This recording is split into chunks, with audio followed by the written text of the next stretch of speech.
Are you ready? A handful of people are going to see you live. Are you ready for this kind of commitment? Yeah, sure. That's- You got me for about an hour. How about that? Sweet. Or until my iPad dies. Until the iPad dies. I think we got you. There we go.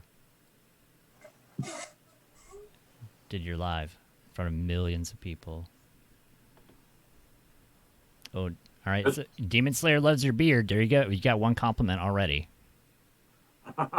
Who? Who says this? Demon Slayer. Demon Slayer DMD. That name is pretty awesome. There we go. Okay. Welcome and hello. Hello. How's your... Even though I already talked to you earlier, right? Oh, 11 people. You got 11 people. All I can see is your little zombie face. Oh, yeah. You can't even see. Dude, I look so much better than I did earlier. It's amazing.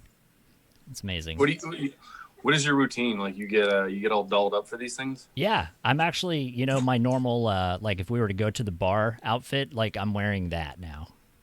And I actually have my lights turned on. I look moderately professional. My background is still shitty though. Yeah, you need some cool shit for people to look at. Because whenever I was talking to you, it was like this. Like all I saw was like the top of your. That's all I saw. It was whenever I use a different thing for my camera, it always screws it up. It always changes like the angle, and like when I have it set up for my streaming stuff, it's always like it's centered and in the middle and everything. But yeah, I still do need. I struggle with that. Like I need to do either a green screen or I need something behind me for sure. But I don't do enough of these to. I don't know, to green screen. I always feel like there's like a glow that goes around people that it just looks so fake, But then again, I've never done it, so I don't know. Yeah. So, we're going to dive into some deep questions for you if you're prepared. Right. So, yeah. And I've already we've advertised. By the way, I've got links to your website and to your shop Instagram. Do you want me to share your regular Instagram? Yeah, that's fine. I mean, it's public, so that's what it's for, yeah. Okay. I wanted to make sure before I threw that out there for people to go check out your art and such. So, easy question. How long have you been a professional artist?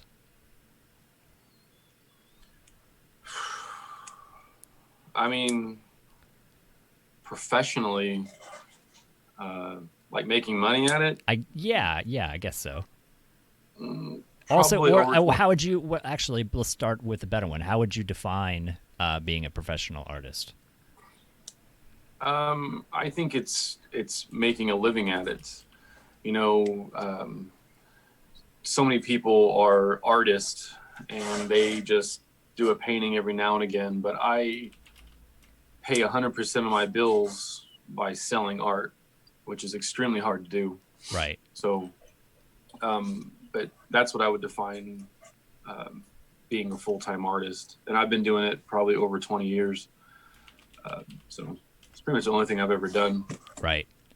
So, yeah. And I know we've personally had that kind of conversation before, that there are a lot of people and it's one of those, like, cause I'm not an artist. And I'm not a photographer, but I see that a lot related to photography, that people buy an iPhone and suddenly they know how to use a filter and they're a photographer.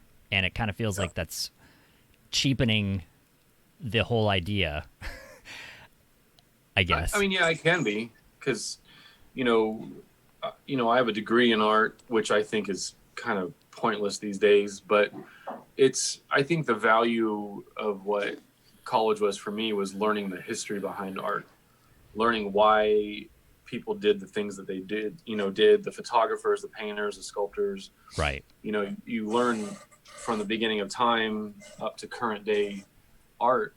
And I think that's more valuable.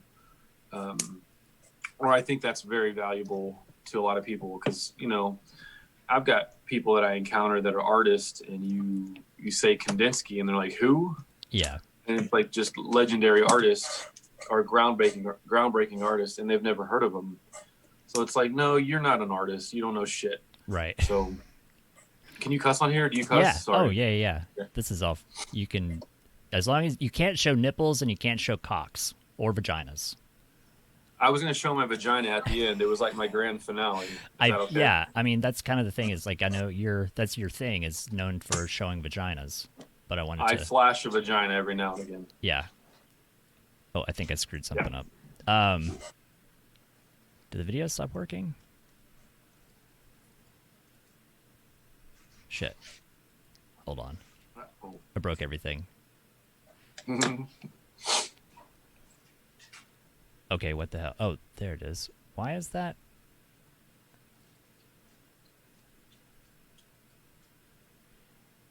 Sorry. You're fine, man.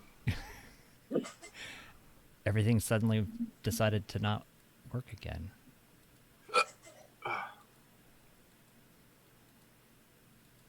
There we go. Okay, sorry. I was moving some stuff around and it kind of got goofed up. So, and I'm we're gonna cover brief questions. Who are your influences? Who are your go-to artists that have inspired you? Who do you look up to?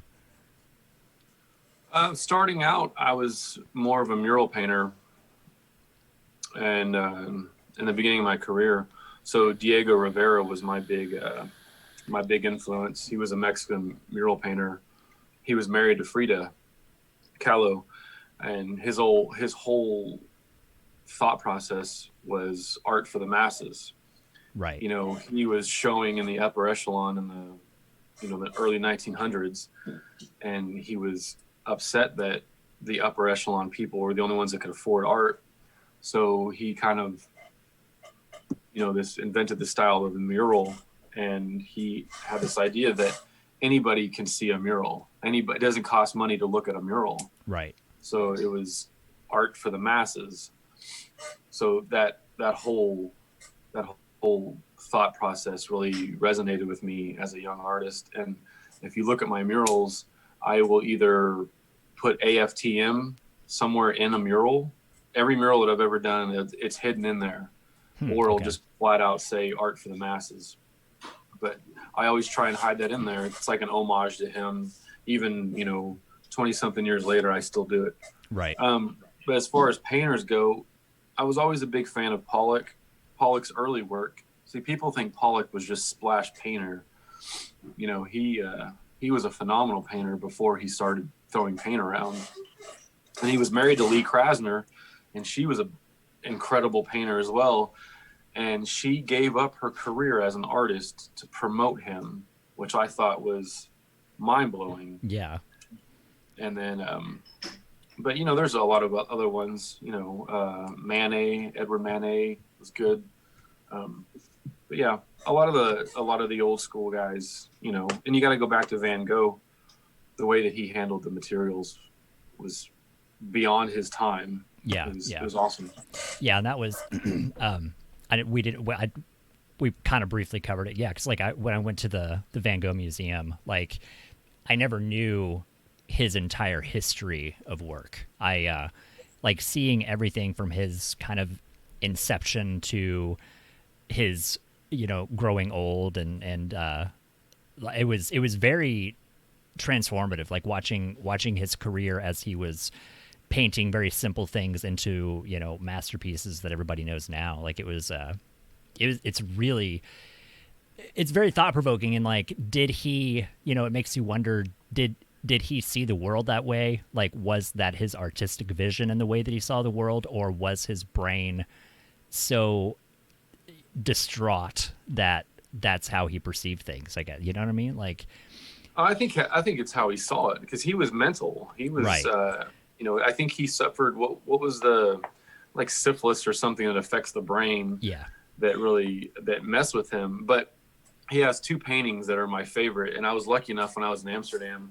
It's called The Potato Eaters, and that is one of my all-time favorite paintings. And the way that he captured the light source on these potato pillars' faces is incredible. But there's another one. There's a there's a little skull. There was like a little study he did. The painting was, you know, yay big, but it was a little skull smoking a cigarette.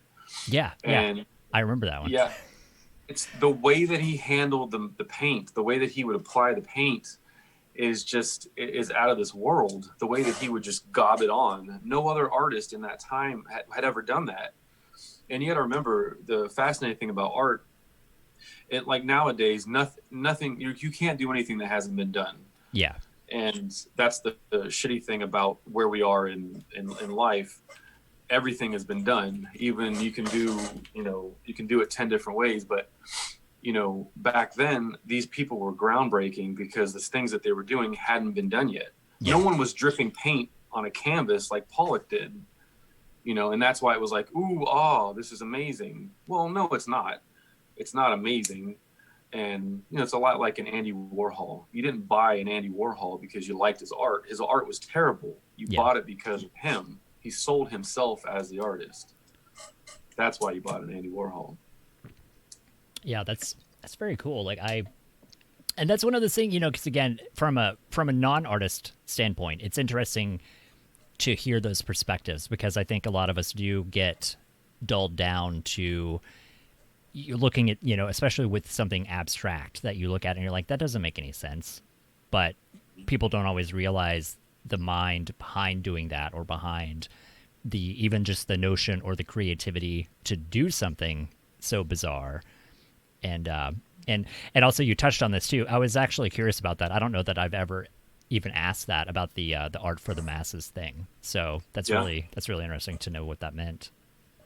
Because I definitely see that, and you know, I know that you put that in a lot of things. So, do you have a particular childhood memory of like doing or creating something and kind of realizing like, this is what I want to do? Like, you know, like a founding moment of like this feeling of creating art.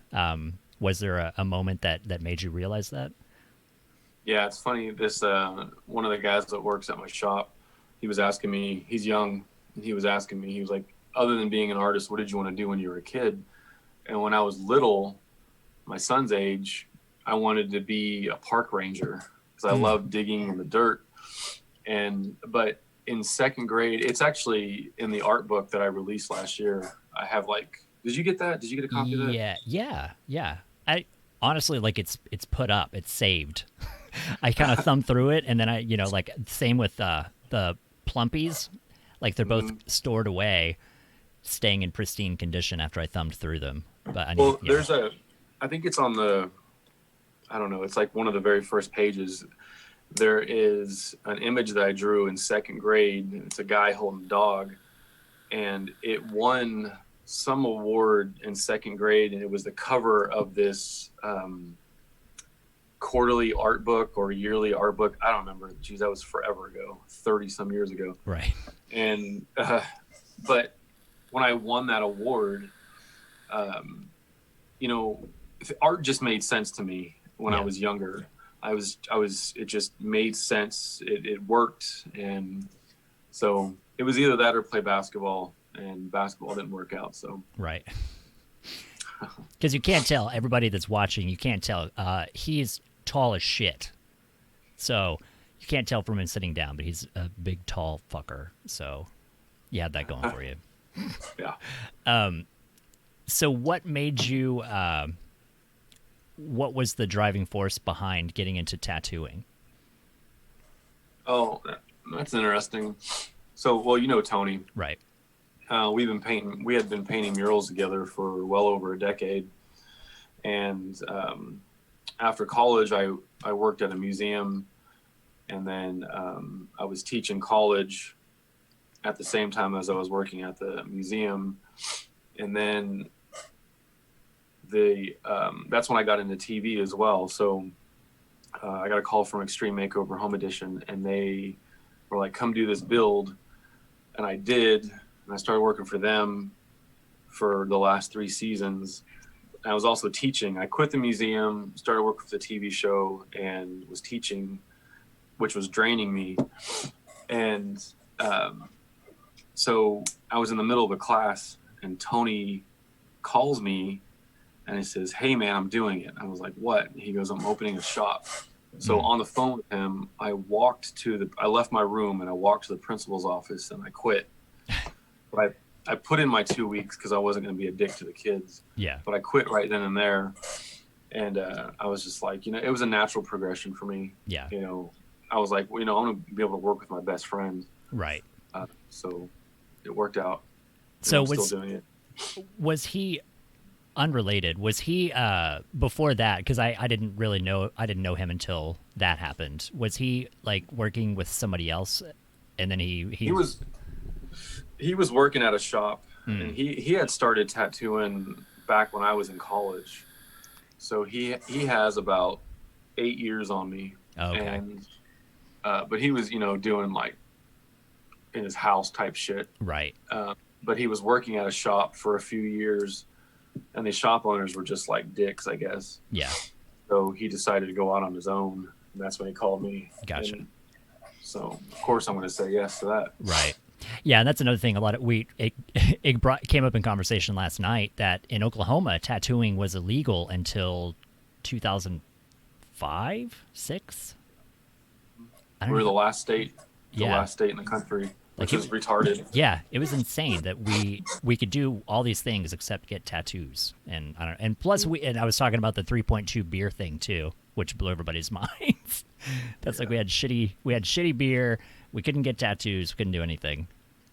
Yeah, and actually somebody in chat had a good question. How hard is the transfer to go from painting to tattooing? Everyone asks me that a lot of the time too, because I'm a full-time painter. I consider myself a painter before I'm a tattooer. Like we're sitting at my table. I'm like getting ready for a show, so yeah, I got a show December 5th. So I'm trying to do all that. But it was like I said earlier, it was a natural progression. Yeah. Like I'm really good with color theory and all that kind of stuff. So being able to visualize a finished tattoo before I even start it came very natural to me. I think the learning curve to hold a tattoo machine took me several tries. Yeah. I tattooed my legs, tattooed myself, but it was pretty instant. Like I caught on real quick. Is there much of a difference to a layman? Is there much of a difference from the composition of the your materials, like going from a canvas or something to skin? Is there? Sure, absolutely. It's 100% different. It's hard to explain. So the concepts are the same, right? Yeah. Like I want to put a smiley face on a canvas with a marker, and I'm going to put a smiley face on your arm with a tattoo machine. So the concept's easy, it's the same. The materials are different because a canvas doesn't move, right. Or I can move a canvas and manipulate it to the way I want it. You are talking, you're breathing, you're moving, you're on your fucking phone. Yeah. You're doing this, you're doing that. So I'm having to move with you as I'm tattooing you. And so that can be, it's absolutely unforgiving. Yeah. If you move or sneeze, right. And then I'm like, okay, well, we're going to put a flower over here now. So it can be, it's got its pros and cons, but yeah. Like I said, the concept is the same, but doing them are very different. Right. Is there a different sense of fulfillment or completion, knowing that your artwork is on a living person forever versus being on a malleable, semi-permanent surface like a canvas? Well, if you think about it, my paintings are going to last a lot longer than a tattoo. That's true, I guess. Yeah. Yeah. So, I mean, I've had a lot of clients die, and it's always sad. And I've had a lot of clients that, I've had work in progress work, and they've died, and it fucking sucks because when you're tattooing the same person over the course of 6, 7, 8 years, they're not clients at that point. They become friends that you go out and have a beer with, or you have dinner, or you get a Christmas card. They meet your kids, they meet your significant other. They become a part of the shop in your life. Yeah. And then it's just gone, right? So it's like, shit, man. Like, we had one a year and a half ago who took his own life. And it was just like, shit, man. But the paintings will live on, and pictures of those tattoos will. So to answer your question though, when I first started out, it was cool. And I was always a wonder, like, why does anybody want my stuff on them? Yeah. What's so special about it? And now it's a really cool feeling. It's really awesome to see your tattoos out in the wild. Yeah. Yeah. Because I see them all day long in my shop, but if I'm at Target or whatever, and I see the person, but they don't recognize me, and it's cool to see like my tattoo walk by. Yeah. So it's kind of a good feeling. Shit, I started reading chat and then I lost my train of thought.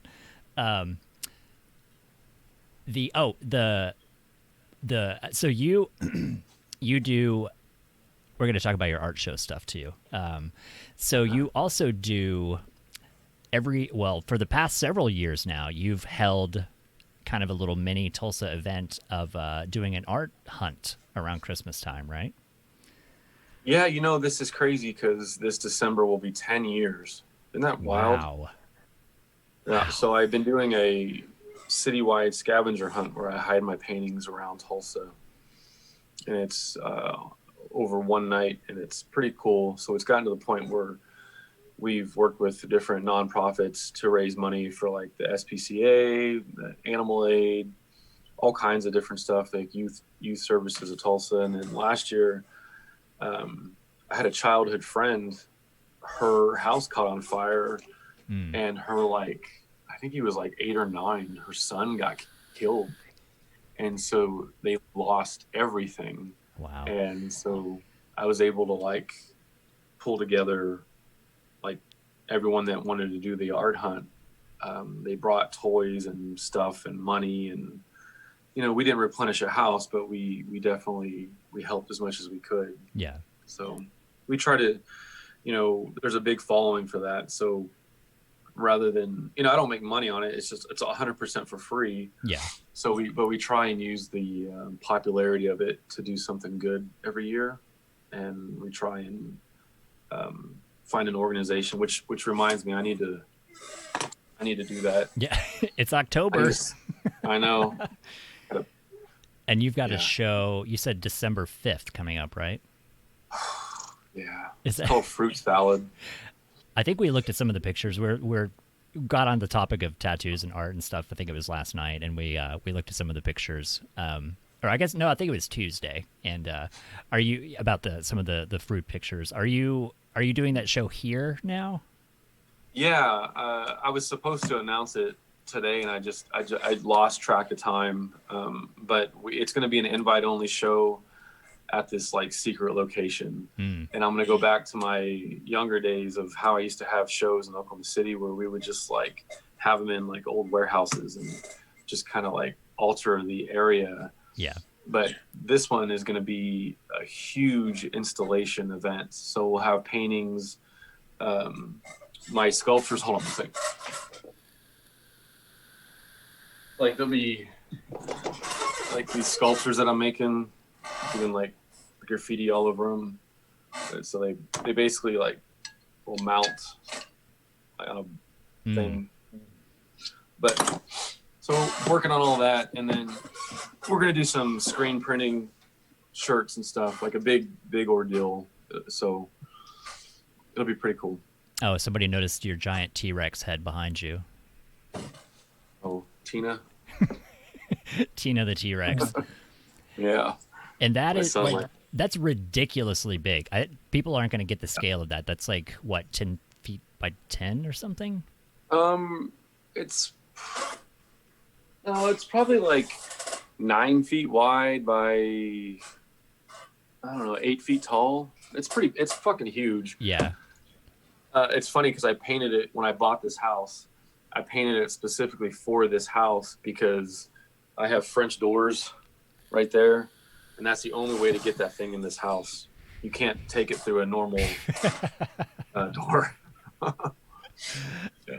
Yeah. And you also have your pride, one of your pride and joys that you do, that you've been doing for 15, 16 years now. Do you want to talk about? This year would have been 16 years, but the world ended, so we had to literally cancel the show, which fucking sucks. It was supposed to be my last year, and then I was turning the show over to a committee because I'm too old and it's too much for me to do by myself. Yeah. So it's called the Nude Art Show. And where did I was going to say, where did the idea for this come from? If you want to talk about 16 years ago, there's a show in Oklahoma City. I'm not going to say the name of it, but I was getting into the show almost every year. And then the last 2 years I applied. The first year that I didn't get in, they were like, well, your work's not erotic enough. I was like, what the fuck does that mean? So the next year I submitted again, and they were like, they accepted one piece, and then they said the other one was too erotic. And I was like, I was like, you guys are, I was so mad. So I was driving back to Stillwater, back to OSU. And, one thing you don't do to an artist is you don't piss them off. Right. And I was like, I was so angry. And I was like, I was 21, I was 22, I don't remember.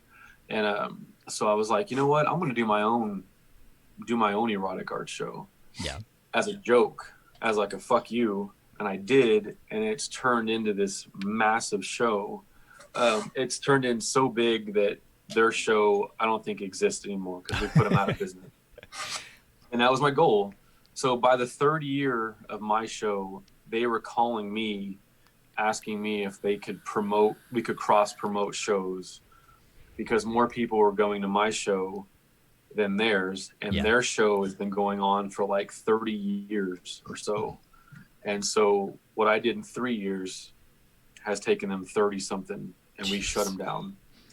And that's kind of ballsy for them to call and ask that too. Well, that particular year, my show, and I didn't do this on purpose, honest to God, but it fell on the same weekend as their show. And half of Oklahoma City was driving to Tulsa to my show and not theirs. Because we have this really good reputation. The show sells out. Yeah. And they couldn't figure out how I was selling my show out, and they couldn't sell 100 tickets.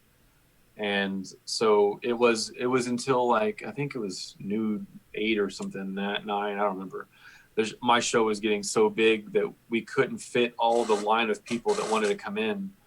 We had to create 2 nights in order to accommodate the 300-400 people in line outside that wanted to come in. So we created a second night, and that's been awesome. Yeah. So, yeah. And it still sells out. It's been a lot of fun, especially, for those of you that have never been or never get to go. Like the first night, it's kind of a little more intimate, quiet night. That was the night we added.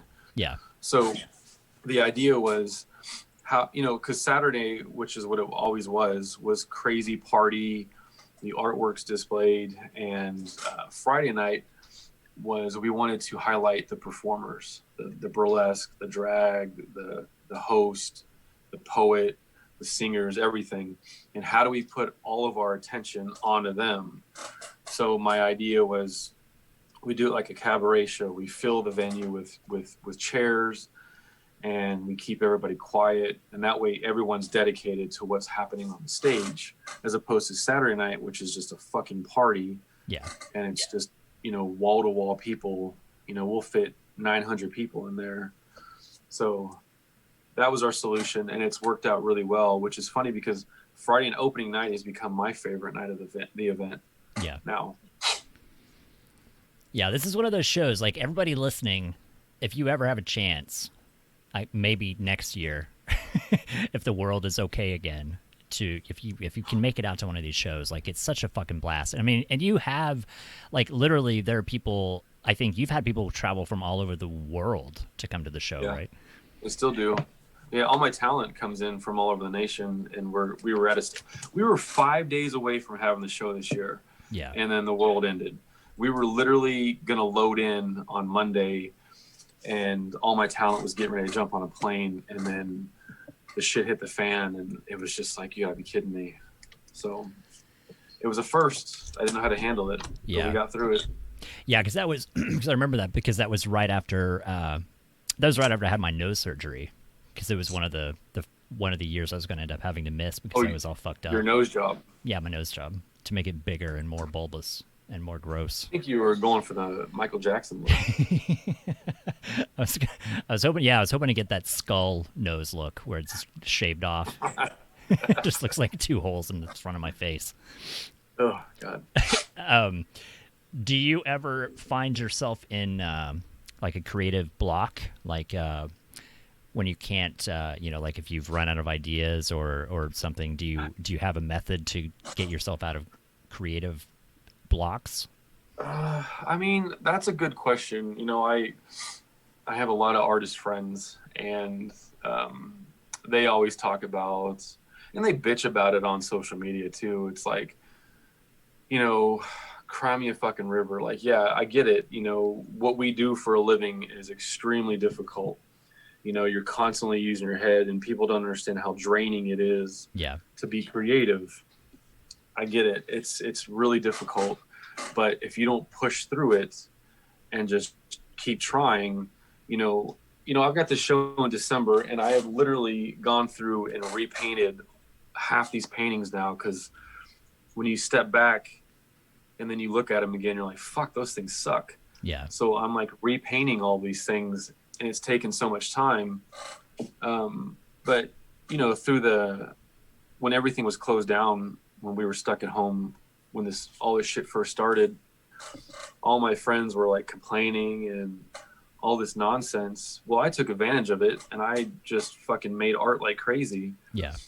But when you go through something like that, you just have to, do your best to I guess my trick is to walk away and do something else. If you're working on a painting or you're writing a song and it's not working for you, go do something else, and then let it inspire you. It'll come back to you at some point. My job during the day is tattooing, so you people are constantly bringing me ideas, and I have to figure out how to take what's in your head and put it on a piece of paper. Yeah. And that doesn't always work. It didn't work today. My 4 o'clock, it didn't work. So we basically, I couldn't figure out how to take his idea and put it on a piece of paper, which is very rare. Yeah. But, sometimes those things happen, and it's better to acknowledge them and be honest than just put some shitty tattoo on somebody. Yeah. Because what happens in the tattoo world is the second you leave my shop, you're going to throw that on social media. And if it's terrible, my name is on that. And I don't want my name on that stuff. So, but yeah, it's okay to walk away. It's okay to stop and do something else. And it doesn't have to be creative. Go dig in the garden, do something that's just mindless, and it'll come to you. It always does. It always will. You'll always come back to it. It's a guaranteed. So do you have hobbies that you go to, like for those situations? And I know you mentioned garden, and I know you do some stuff outside. Do you have activities or things like your go-tos to get you out of like a negative mindset? Do you have, what's your relaxation schedule, or it's not schedule, activities? Yeah.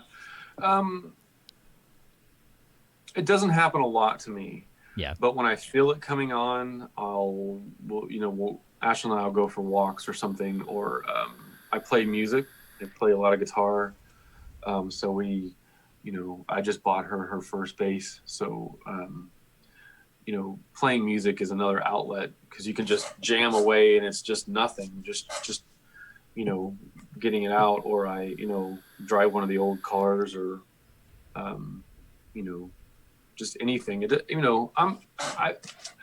I'm I'm kind of addicted to this, so I always have to be like creating Right. or something like that. But yeah.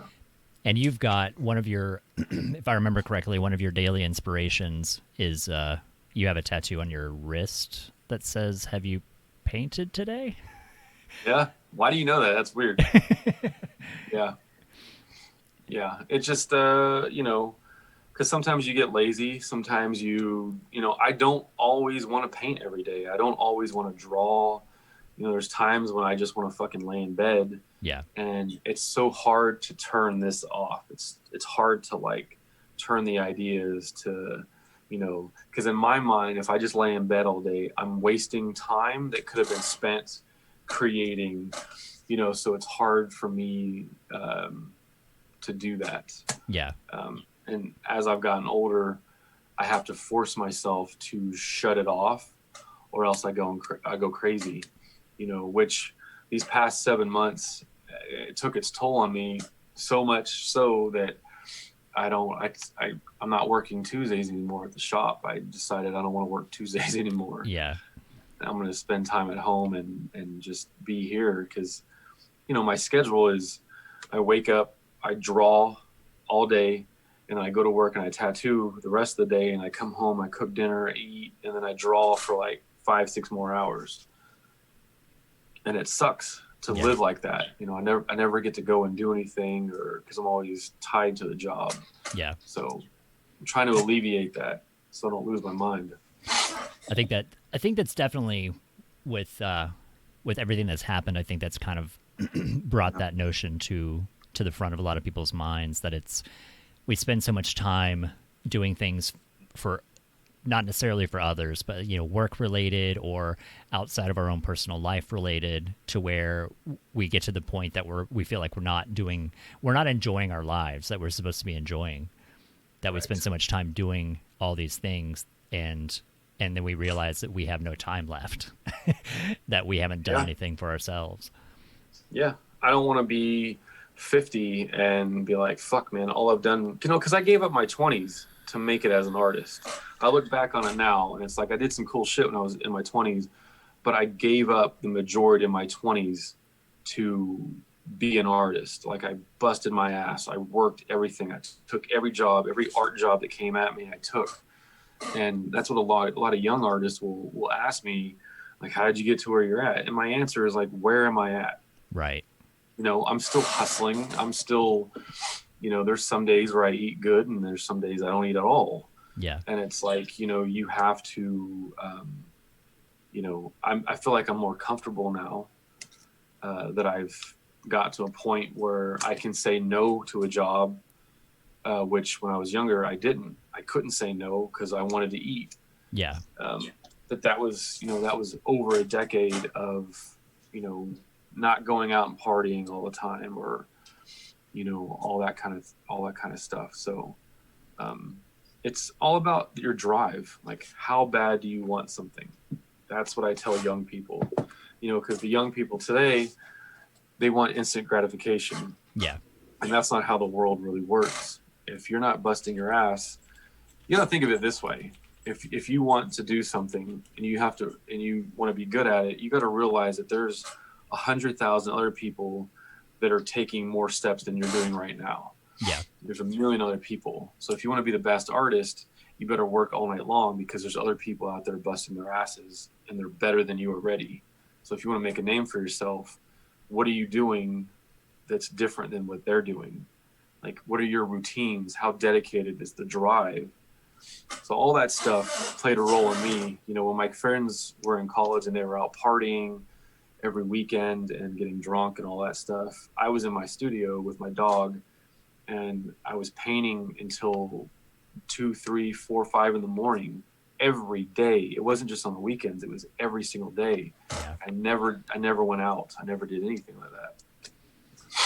So the notion, I don't know what to call it, like the societal phrase of being a starving artist, do you feel that that's very accurate if you're trying to succeed in the art world? I mean, as a young kid, you're going to be a starving artist, So I go back to OSU once a year, and I teach OSU's Oklahoma State University, for you guys that don't know, the college where I graduated.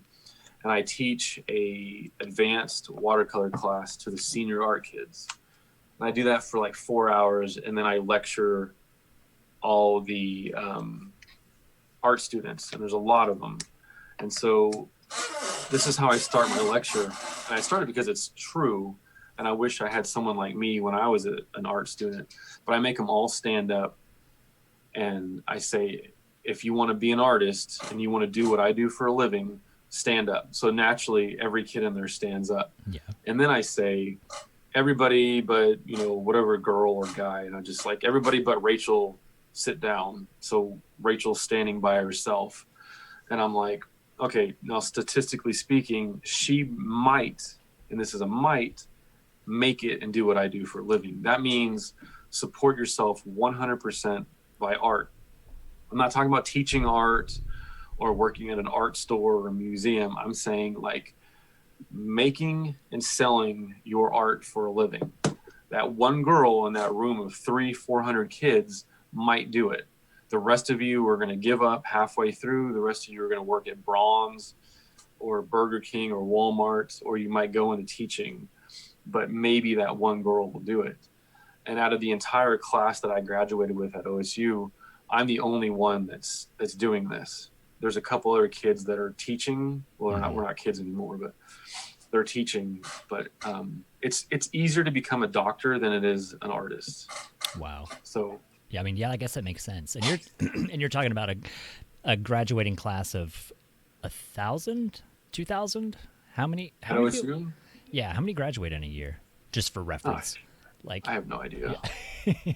It's because every college on campus. Yeah. Has their own seniors. I think my senior class at OSU might have been, I don't know, 600-700. I don't remember. Okay. That was a long time ago, man. We are old. So yeah, I was going to say that that's interesting because that's kind of the same. I know for this chat, a lot of times, we watch people that play video games or other types of content creation, that kind of thing. And it is interesting that there's some similarity with that it's persistence, it's your drive, it's how much are you willing to sacrifice in the beginning to push this until you can actually make it and be self-sustaining. And it seems like that's a big thing. It's like you're saying, I mean, so many people are going to drop out of it. And it's definitely not that they are that synonymous, but it's definitely motivation and persistence. I think that's always a big thing with anything. That if you don't stick with it, then you're never gonna succeed. It's just hard to do, man. It's really hard to do because this job is very unforgiving, and if you don't have thick skin, then you're never gonna make it. If you can't take criticism and insults and people hating your work, then you can't do this job. Yeah. Not everyone likes my art, and that's okay. You don't have to like it. It's not for you. I make art for me because it's like built into me. And if I don't get it out, it physically bothers me in a sense. Like it's just hard to deal with but like I was saying, like these young kids, they want instant gratification. They want to get to where I'm at right away. Yeah. And it's like, first of all, you haven't put your dues in. You haven't done shit to justify this level. You might be decent. You might have some natural ability, but other than that, you haven't put your dues in. You haven't learned enough. You don't know shit about art. And that's what goes back to what I was saying about art history. If you study these iconic artists, you'll see how difficult life is for them and was. And, very few artists get to that level of fame like Picasso had or Jasper Johns has. Jasper Johns is the last living American artist. After he dies, there's none left. And he's pushing like fucking 80-something years old. Oh, wow. And he's probably one of my other favorite artists too. Look him up. But,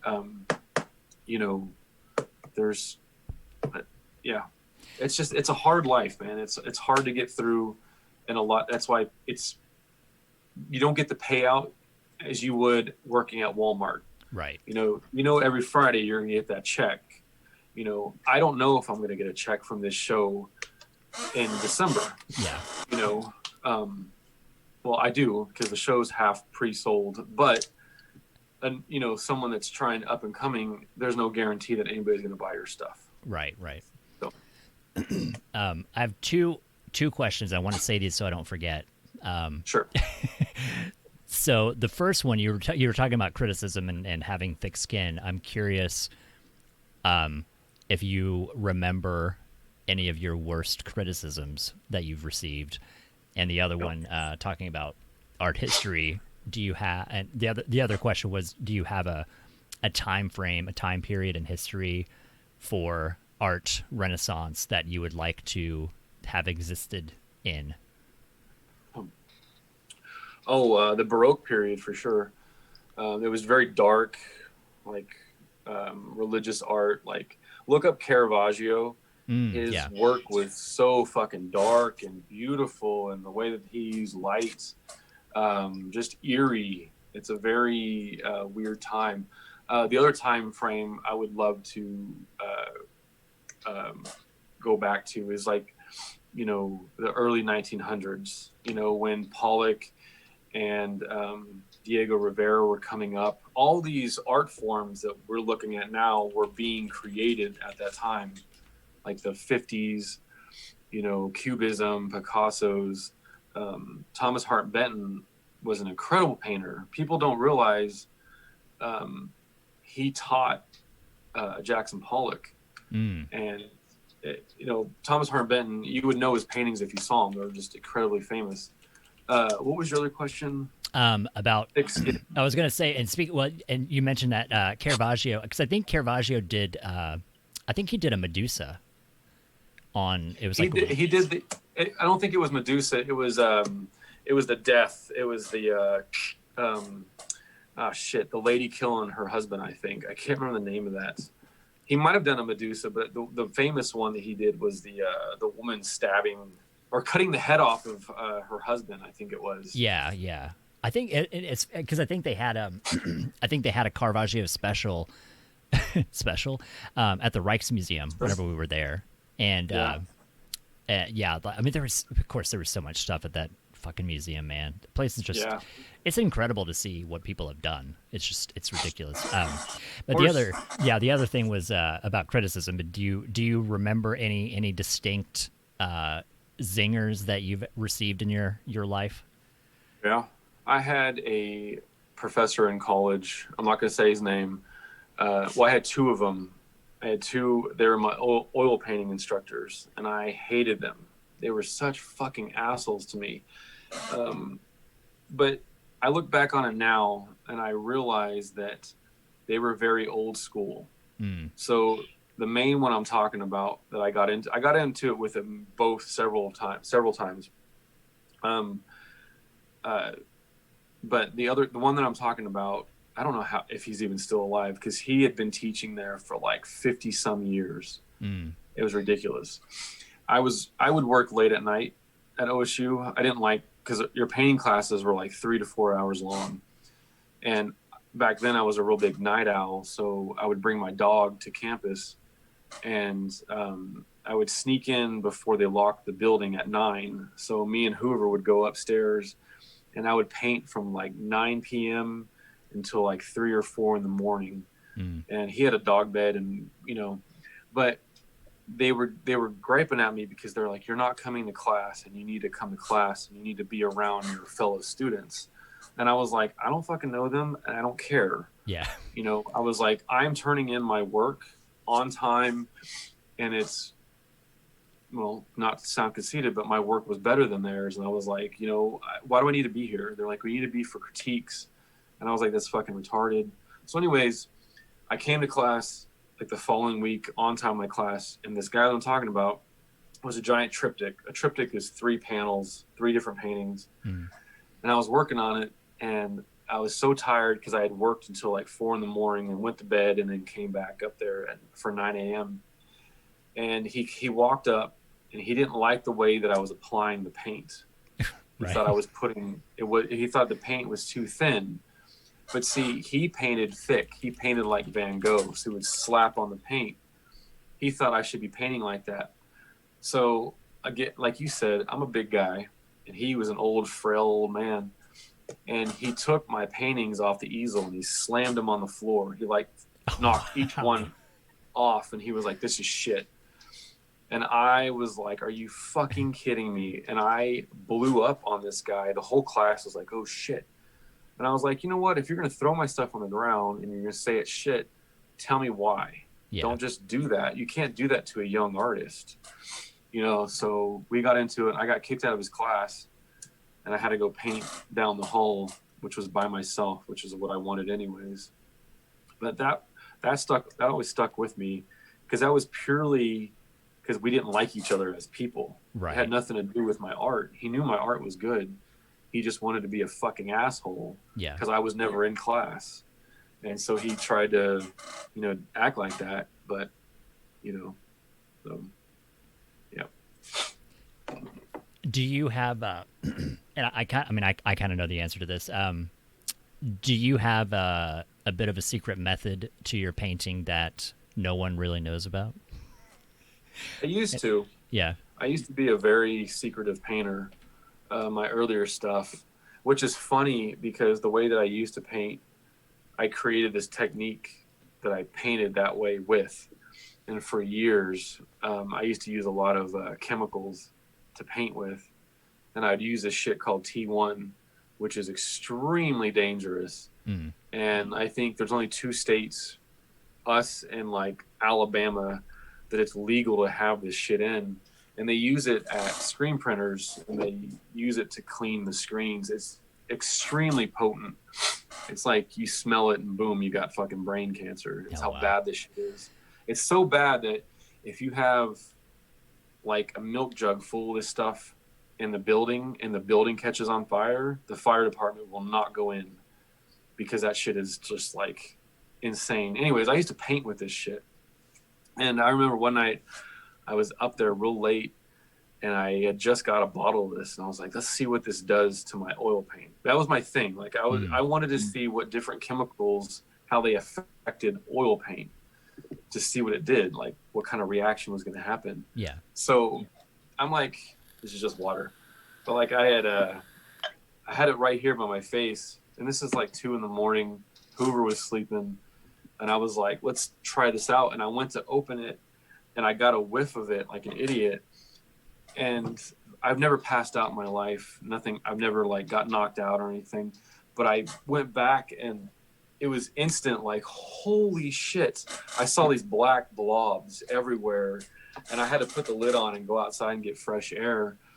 And that was one of the worst things I've ever encountered.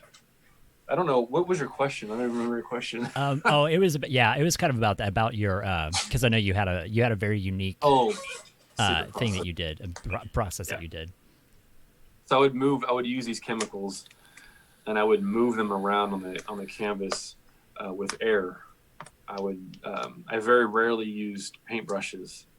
Like towards the end of my college career, I was more interested in how the air and chemicals moved paint. It was a really cool effect, and it was like this ratio of acetone and paint versus linseed oil or Japan dry or all these different things, and they turned out pretty cool.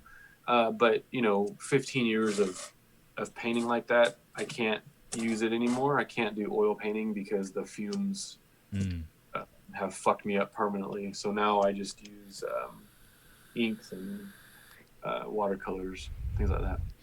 So what is your and I know you're strapped for time. What is your your standard walkthrough, like your quick walkthrough of like from idea to getting it on paper? Like, do you start with like with pencil? Do you start with sketch? Like, how do you move from your idea onto paper onto finished product? It depends on what I'm doing. So if I'm doing a mural for somebody, I will doodle an idea, It kind of starts like this. So like, this is my notepad. Like I make notes, and if I don't leave a note for myself, I forget it. So usually I'm like covered in Post-it notes everywhere. But if it's a mural, I write down my ideas, then I'll quickly doodle them out so I don't forget. But like if it's a painting, I'm a very impatient artist. So for this show coming up in December, it spawned because I was literally sitting home and I was like, you know what? I want to paint a banana. Yeah. And then I want to do graffiti on this banana. I didn't sketch it. I literally had a canvas that was just sitting there, and I knocked this painting out in one night. And I'll actually show you guys. Hold on. It was probably 2 hours, and I'm trying to slide on. Hold on.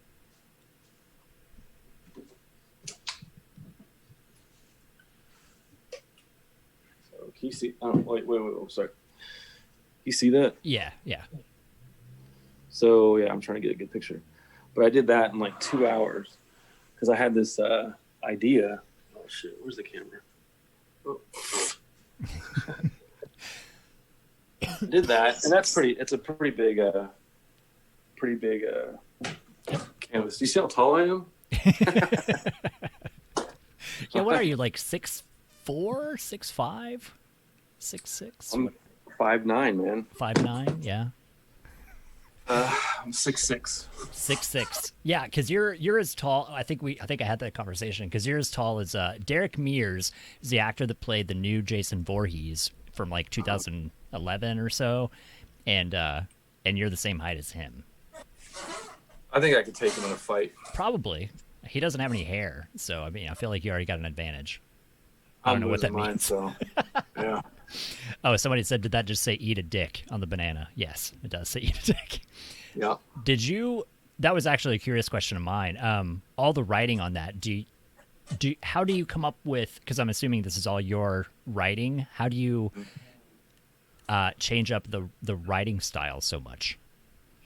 You know, it's interesting. I had this conversation with somebody probably a year ago, and I don't like to write anymore because I don't know what's going on with me, but I can't.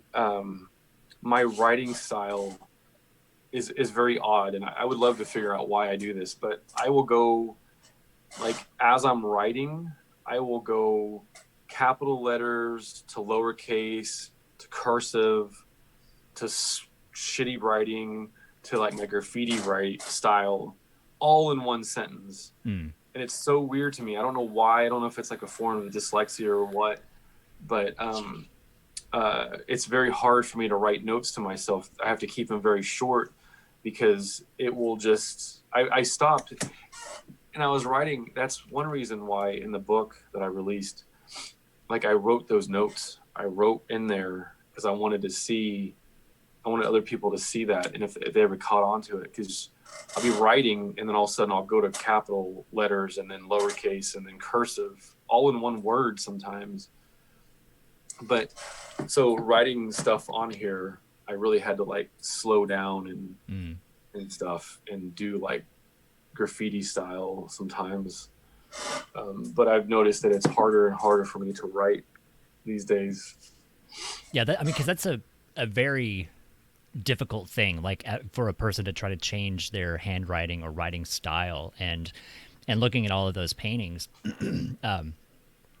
the variation of all of the lettering on them just definitely makes it look like multiple people were involved and not just it wasn't one necessarily. I mean, like I think the original idea was I want this to look like a bunch of kids wrote on it or a bunch of people just touched and just wrote whatever. Yeah. Like a high school locker or whatever, a bathroom wall maybe. But that spawned into like, maybe I should turn these into like graffiti pieces. And like, I was working on this one last night, this jalapeno, and it was like, you know, I gotta tighten some stuff up. But, you know, I realized that, you know, on this journey of painting these fruits and veggies, that they were going to spawn and evolve, right? Mm-hmm. So the first banana, a lot of it was just a Sharpie and some paint markers. And now it's like I find myself buying like, the old school, the big fatties, where it's like you get big old fat lines, things like that. And then I'm starting to wonder, like, should I be doing that? Right. Should I be evolving these things? Is it taking away from what they were? And those are the problems. Those are the issues that we run into as artists in the middle of a body of work. And I'm like, okay, I'm 2 months out from this show. What are you doing, dude? And then I'm finding myself repainting these things, so yeah. Somebody did ask a good question, which I don't even think I know. Do you have a favorite color? I get asked that a lot too. I think my favorite color has always been green. Mm-hmm. I'm a big fan of teal, like the family of teals, like my tattoo work. My favorite colors to tattoo with are teal. And I have this bubblegum pink that I've been using a lot. They just flow really nicely together. Yeah. But I mean, I love all colors. It's just how you use them, and that makes it all worthwhile. All right, I have one tough question for you. Do you feel that there is a side to master that is stronger, be it line work or color work? I don't know if I phrased tattooing? that. Like, for anything. Okay. If that makes sense. It kind of made sense in my head. Like, do you find that line work is more fundamentally important than color? Oh God. It depends on what you're doing. Like, if you're an illustrator, you better have solid line work. Same thing with a tattooer. It depends on your style. Not everything requires line work. I mean, there's not line work, there's no line work in these paintings. Right. It's just color, but you should be good at both. You should know how to use color theory. You should know when to use different line weights. So in tattooing, I love value and I love line weights.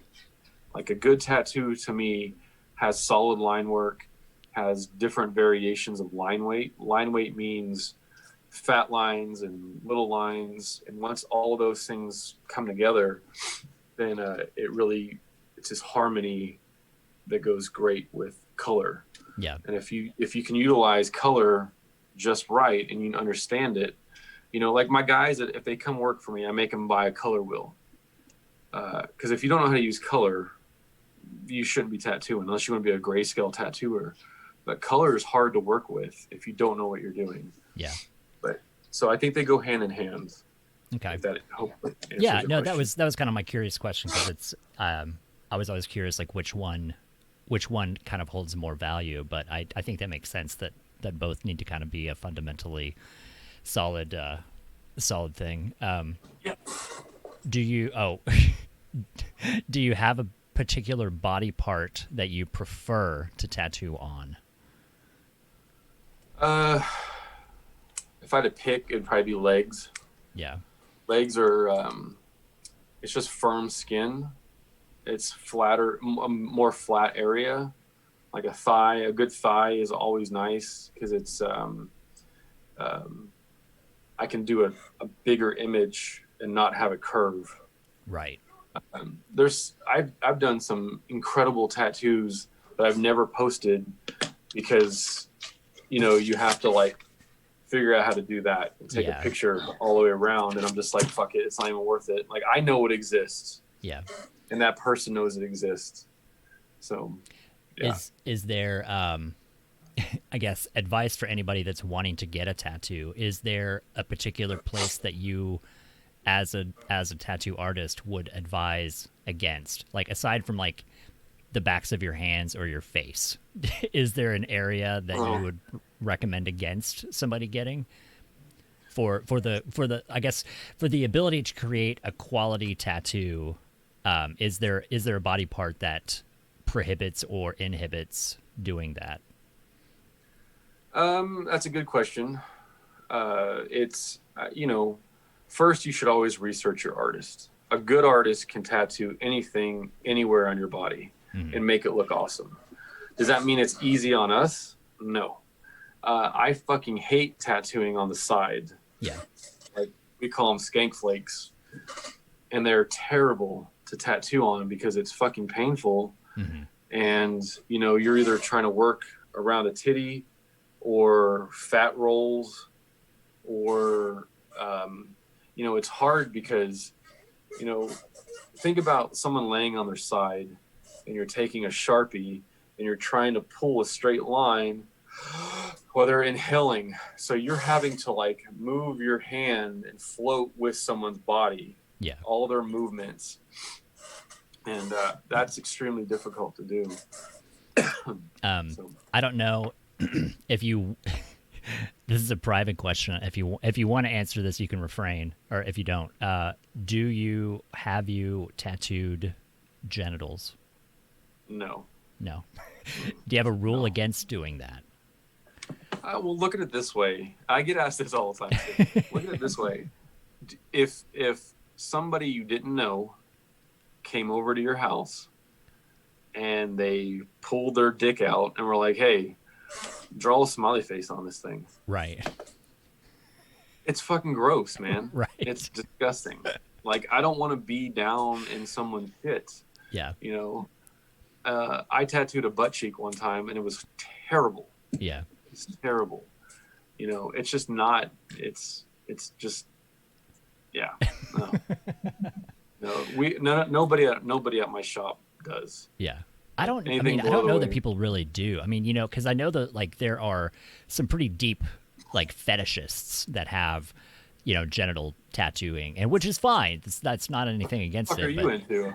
Like, sometimes you click on the wrong thing and you're in like a BDSM pierce tattoo porn site. I don't know. Somehow you end up there. Let's check this out. Yeah, and then you're like, oh, this dude's got a dragon tattooed on his dick. Like, that's amazing. Who would do that? But gross. Yeah, it always seems like that's got to be. I mean, I feel like if you were doing that, you'd almost have to be like the dick guy. Like you're the one guy in the country that does dick tattoos or so. You know, like it seems like not everybody would even do that. Like you must be a specialist. I don't know, man. It's one of those things that I just don't want to do. Yeah. You know? Shit, I lost track. Talking about You're talking about dicks. Yeah. Let's keep that conversation talking about cocks. Yeah, it escaped my brain. I forget. No, somebody it was in chat. Somebody asked, "Do you recommend using numbing cream whenever you're doing tattoos?" I mean, it depends. I mean, are you covered in tattoos? I feel like if you're covered in tattoos, you've earned the right to cheat a little bit. But if you're getting your first tattoo, you should earn it. Right. You should feel what it's like to sit there for a few hours. I use Bactine on people sometimes. That's just if I know it's in a rough area. But I mean, I would agree with that. If you don't have any experience in, especially I would say, this is me speaking, I would definitely say if it's in a new area, if it's like I have tattoos on my arms, I know what it feels like, so we can do, you know, but if it's like this is a brand new tattoo, I've never tattooed this area, I would say even if you're covered in tattoos that you should experience the full gravity of the whole thing, because it's definitely. We're gonna walk for a second. Uh-oh. What happened? You're still here. There you are. Sorry, man. That it's like it's almost like a rite of passage. Like I feel like as a human society, we don't have a lot of those anymore.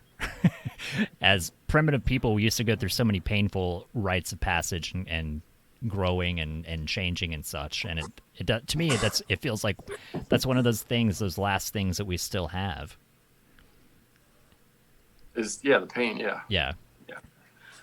Yeah, I definitely think people should experience it. You know, I won't let people use it if they're getting like their first or their second or third tattoo. Yeah. You know, so put your dues in. Right. Somebody did ask, what about boobs? Girls' boobs. Are they easy or difficult to tattoo? You gotta remember, like, certain parts of the body are, um, it's just like, it's like fattier skin. So, I mean, like, squeeze your titty. It's like a squish ball. So trying to tattoo on that is difficult. And that's another area that I don't tattoo. Yeah. I'll tattoo chests, but I'm not going to tattoo on a titty. Yeah. That's just, yeah. Because it seems like that you can't really. It seems like it's way too malleable that there's not enough, because like with muscle tissue it can tighten out, I guess, but with fatty tissue that it seems like it'd probably be difficult. Well, the needle doesn't penetrate the skin as easy as like your arm or your leg. So the needle just kind of like bounces off the skin, and there's no penetration, which means the ink doesn't go into that third layer of skin. So you have this like blotchy looking tattoo. Yeah. A lot of home tattoos look like that. Right. Oh, somebody did mention the because I think you have done some of like mastectomy tattoos. Yeah. Yeah. I've done that. Usually what happens is the woman will get breast implants. Mm-hmm. So there's just no nipple there. And sometimes they'll want like a nipple tattooed back on, or the ones I've done is usually flowers. But yeah, those are, I don't know if special is the right word. It's right. just a good feeling because you're taking a woman who has been through this horrific experience, and you're essentially you're letting them be able to be romantic again, I guess you could say, and have confidence in that. Because usually you're covering up like these crazy scars that they've had, and it's helping them put that stuff behind them and move forward as best as they can. Yeah. So, yeah. Well, I guess I'm kind of out of questions. I know I've kept you a while. I know you're busy. You're fine, man. I don't even know what time it is. Oh, it's only 10, dude. So you're good. Oh, okay. We can go a little bit longer. Okay. Yeah. You've also, sorry, my cat's going bananas here. You've also done a couple of books now too. Do you have plans to work on other books? Yeah, I've got some ideas floating around. I want to do Plumpies too. That was the hardest book I've ever done. It was so time consuming. Jesus Christ. Yeah. The art book was fun. I want to do another art book that's just like 100 pages of tattoo drawings, which is really important to me because I've got 10 years of, thousands of drawings that I want to like put together in a book, which again, that shit is just draining. Yeah. It's really a lot of time consuming to do that. But yeah, so. What are some of the other projects that you've worked on? You mentioned you've done some TV stuff. You've done, or do you just want to kind of touch on some of the things that you've worked on, some of the bigger projects that you've worked on? Well, I mean, I worked for Extreme Makeover Home Edition for 3 seasons. Yeah. As like a art producer, art guest. So we would travel the country doing art for all those builds. And then once that show kind of went away, I bounced around to a couple other TV shows. We did the first season of Texas Flip and Move, which is on HGTV. I've done art for, I think Oprah had a TV show that my friend Vanessa worked on, and I did art for that. And then Tiny House Nation, I did some art for Bar Rescue, just little things here and there. I don't ever want to do TV again. Mm-hmm. It's draining, and it's super fun. If you're young and you have the time and you have the opportunity, by all means, that shit was amazing. Getting to travel and work on those things was awesome. It was a great experience, but it's very draining. Yeah. I just have too many other things going on to dedicate myself to that stuff again. So, yeah. And you've done we talked about the books. You've done books. and you produce and put on art shows. Yep. You have your own tattoo shop. You have. I'm trying to think. You've sold art all over the world. Yeah. Because I'm touting you as a world famous, world renowned artist, and don't do that. I'm not that. it's true. People in other countries, people across the world have your art. Therefore, Yeah.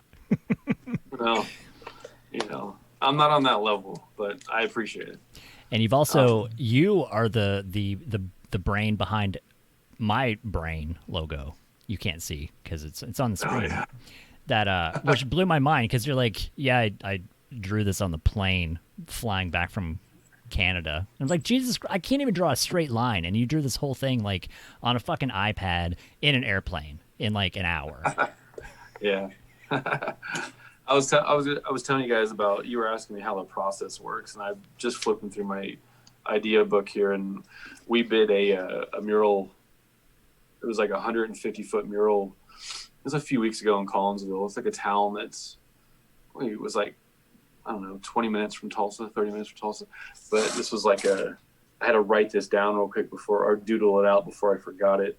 Yeah. So it's how rough these things will look. They're very just, shitty, but it makes sense up here. And then when I have time, I get to go back and refine that, which turned out pretty cool, actually. So that's another thing that blows my mind too. Is there a different challenge to drawing a mural versus drawing on a more moderate scale, like on a normal size canvas? Or drawing? Like taking, like if you're drawing something that's a little more to a moderate normal size scale, like if you were to draw a banana and it was the size of a banana versus drawing a banana that's 100 feet long, that'd be so much fun to do that. Is there a difference? Like, how does that, my brain can't wrap around how you work out like the scale of doing things like that. Is that incredibly difficult as an artist, or is that something that you just know how to do? Yeah, it's all of the above. I mean, you got to remember, like, I started out doing murals, so right. I'm a large scale mural painter. So the bigger the wall, the better in my mind. So like Chuck's, the one that we're famous for in Stillwater, that's 100 feet long by like 20 feet tall. That thing is huge. Now this one that we bid, and that would have been the biggest one we've ever done. We did the Topeka mural, which was 120 feet, and that was like 30 feet tall. It's pretty big too. Yeah. But it's it's one of those things you just learn. You just jump in and you learn. To do. Was it you when you were here the other night? Or no, it was today we were talking about it. Back in the day, we didn't have projectors. So it was a lot of Tony or I running across the street while the other one was on a ladder. And we would yell like, no, move his eyeball to the left 2 feet. And we'd be running and like yelling because, when you're on a wall 15 feet in the air on a ladder, you can't back up and look. Yeah. So you're relying on the person across the street. And sometimes you don't have anybody working with you. So Tony quit painting murals for about 10 years. And it was just me on my own. So it was a lot of me doing a line, like painting a line, not cocaine, and then running across the street and looking and being like, fuck, and then running back, and so that sucks. Yeah. Having to do it like that. So, and since you started out doing murals, is it easy to transition back and forth between those two? Like, do you struggle to, like, if you were to think of a piece of art that would look great as a mural, is it difficult to scale that down to put it on like a piece of paper? No, because you remember what I was saying at the beginning, the principles are all the same. Yeah. It's the execution that is different. So, when we do murals, we're what's called like freestyle artists. The majority of the time, we're not using projectors. We're just like sketching it up there with black spray paint and until it looks proportionate and right, and then you start filling it in. But you know, you gotta remember, a lot of this stuff it comes easy to us. Like we've been doing it so long that you're asking me how to do it, and I'm just like, how do we do this? Right. You know, because you think about it, and you're like, how did I do that mural? You know, I don't remember how I painted a 120-foot mural. Like, how do we do that? Because we use ladders. We don't use lifts sometimes. And, you know, when we started out, we couldn't afford lifts. We were just renting like a 30-foot ladder. You've been on a 30-foot ladder? That shit is fucking crazy. No, I don't do well with heights. Yeah, man. Yeah, well, it's tough. Yeah, you got to get over that real quick, too. Shit's crazy. Somebody did ask, do you have a particular type or style of tattoo that you enjoy doing more than others? I'm a new school artist, so I like big, bold lines. I like to exaggerate features on stuff or embellish a feature that's already there. So, like, I love animals. I love painting and drawing and tattooing animals. So if you see my work, you'll see the animals with like bullseyes on them or arrows stuck in them, or like elongated features, or they're bigger than normal. So I really like pushing the boundaries of the things that are there. Yeah. It just makes it more interesting.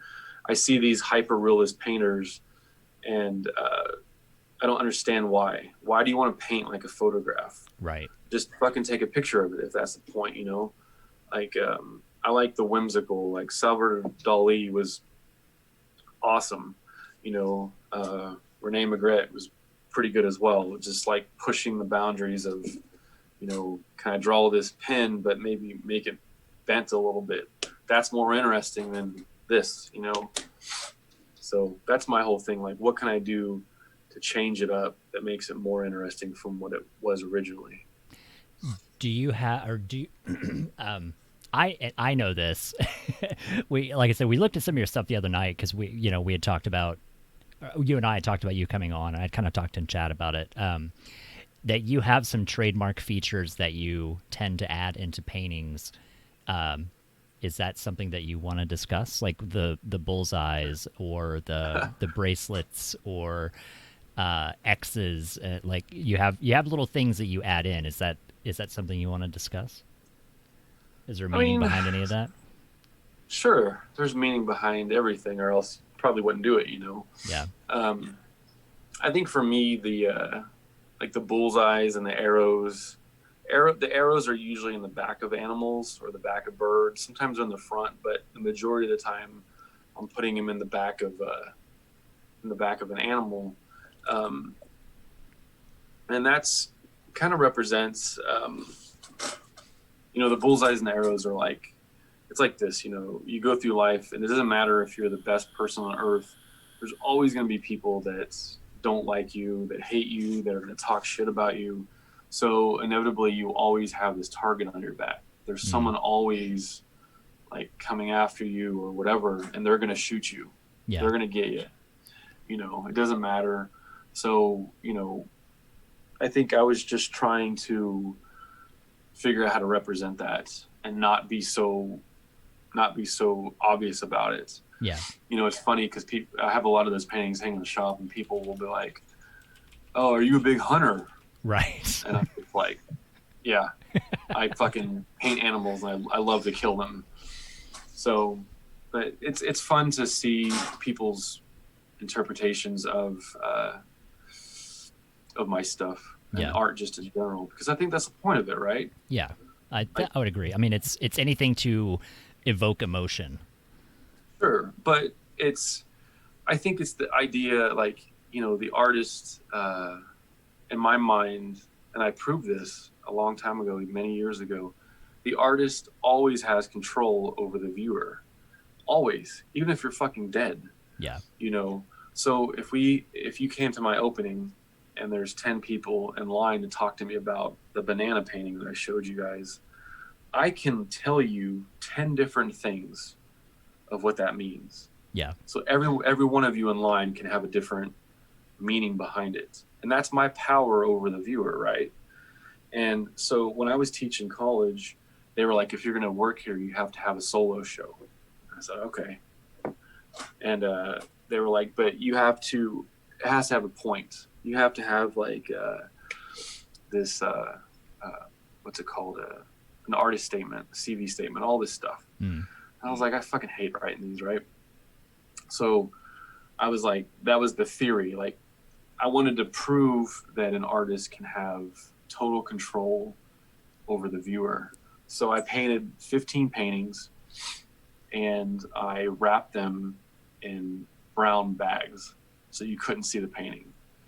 And they were wrapped really cool, like some taped and some like wrapped in like, what's it called, twine? Right. So you couldn't see, and I hung them.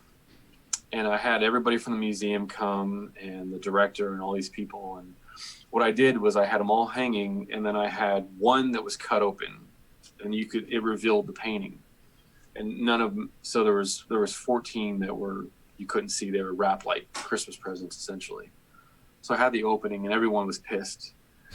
They were like, this is bullshit. You know, we know that you painted one and just fucked off. And I was like, well, you don't know that. And they're like, we know you. I like goofing off, and I like playing jokes. And so it was a good point that they had. So, you know, I was like, but you don't know that. And I was trying to go through, and the director of collections, Chris Kallenberger, she was about to leave, and she was fucking pissed off at me. She's like, you wasted my whole fucking night.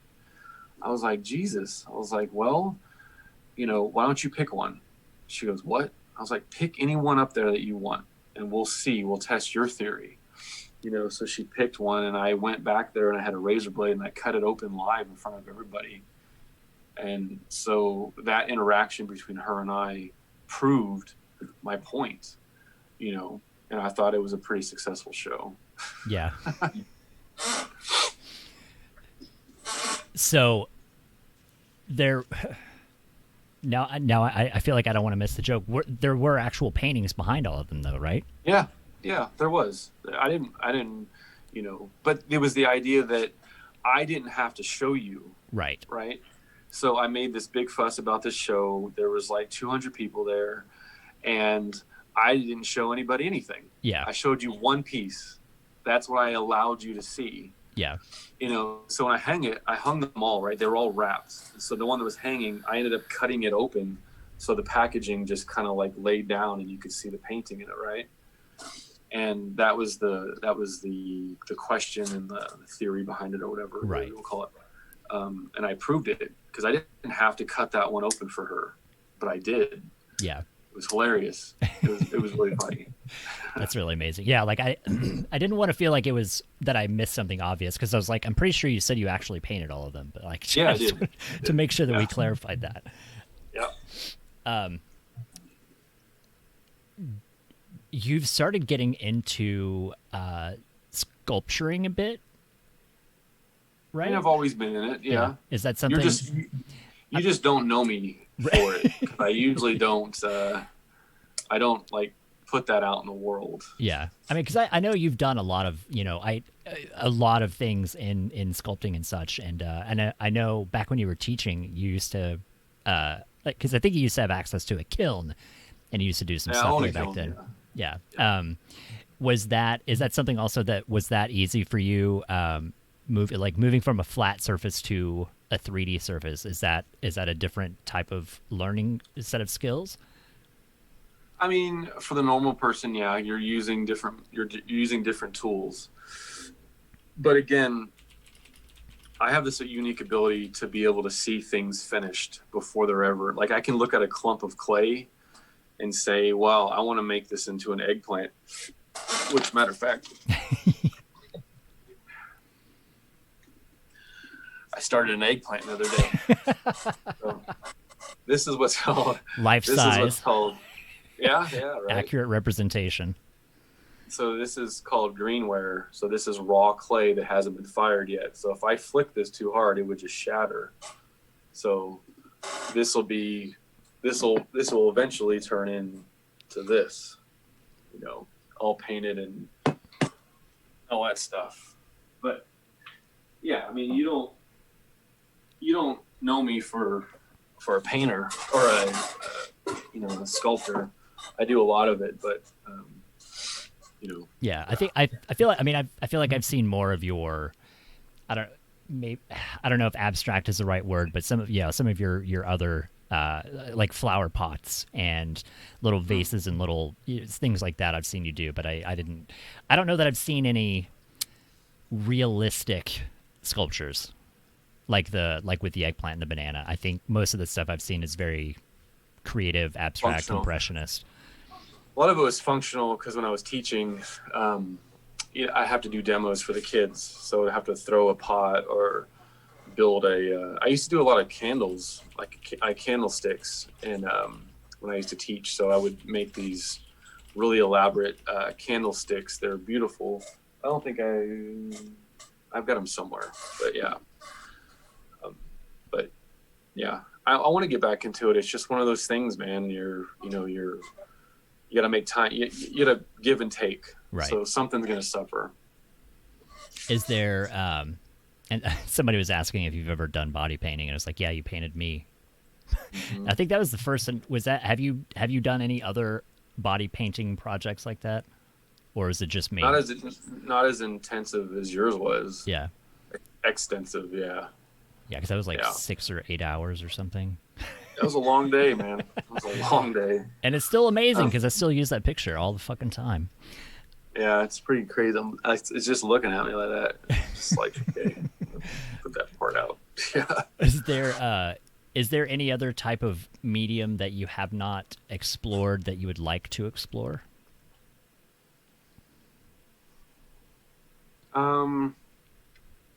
I've kind of done it all in a 25-year career so far. I've done everything that I've wanted to do. I've touched on everything that I've wanted to play with, essentially. Welding to lost wax casting to woodworking, lithoprints, screen printing, everything I've done.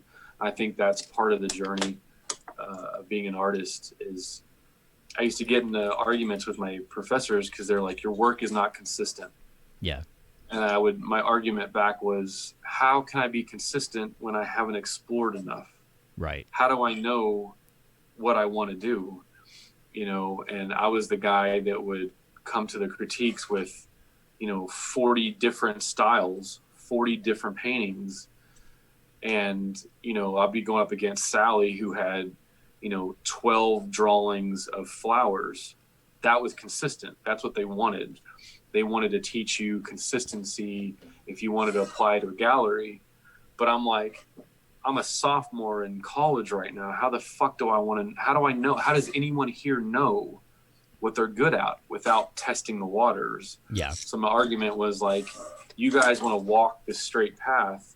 Well, I'm on the path next to you going over here, and then this way, so I was a big advocate for not being consistent in college. And I still am, because you don't know what you're going to do. Right. Why do the same thing over and over? You should be trying these other things. So I got in a lot of trouble for that too. Do you have, and I know this is probably a tough question, and it's obviously very subjective. Do you have a personal favorite of something that you've done, like a personal favorite piece, or anything, anything that speaks to you above all the others? Yeah, I have that painting here. It was the first time that I stumbled upon this technique. I think it was my freshman year, so it's right at 20 years ago. And it's this giant painting that's in my other living room. And something about it was so beautiful, the way that it happened, the way that I painted it. It spawned all the other chemical paintings that happened after it. Mm. And if I tried to go back and paint like that, there's no way I could. And I spent the next 15 years trying to paint like that painting. And it's never happened. I'll show it to you. Hold on. Yeah, because a lot of people that haven't seen these, and plus these are these are much more impressive in person, obviously, and also these are very, if I'm thinking of the right one, it's very textured and very. Is that one of? It's that one. Yeah, yeah. And so that's huge too. And that's one of those that it is. It has a lot of raised textures and a lot of depth. This one's not raised.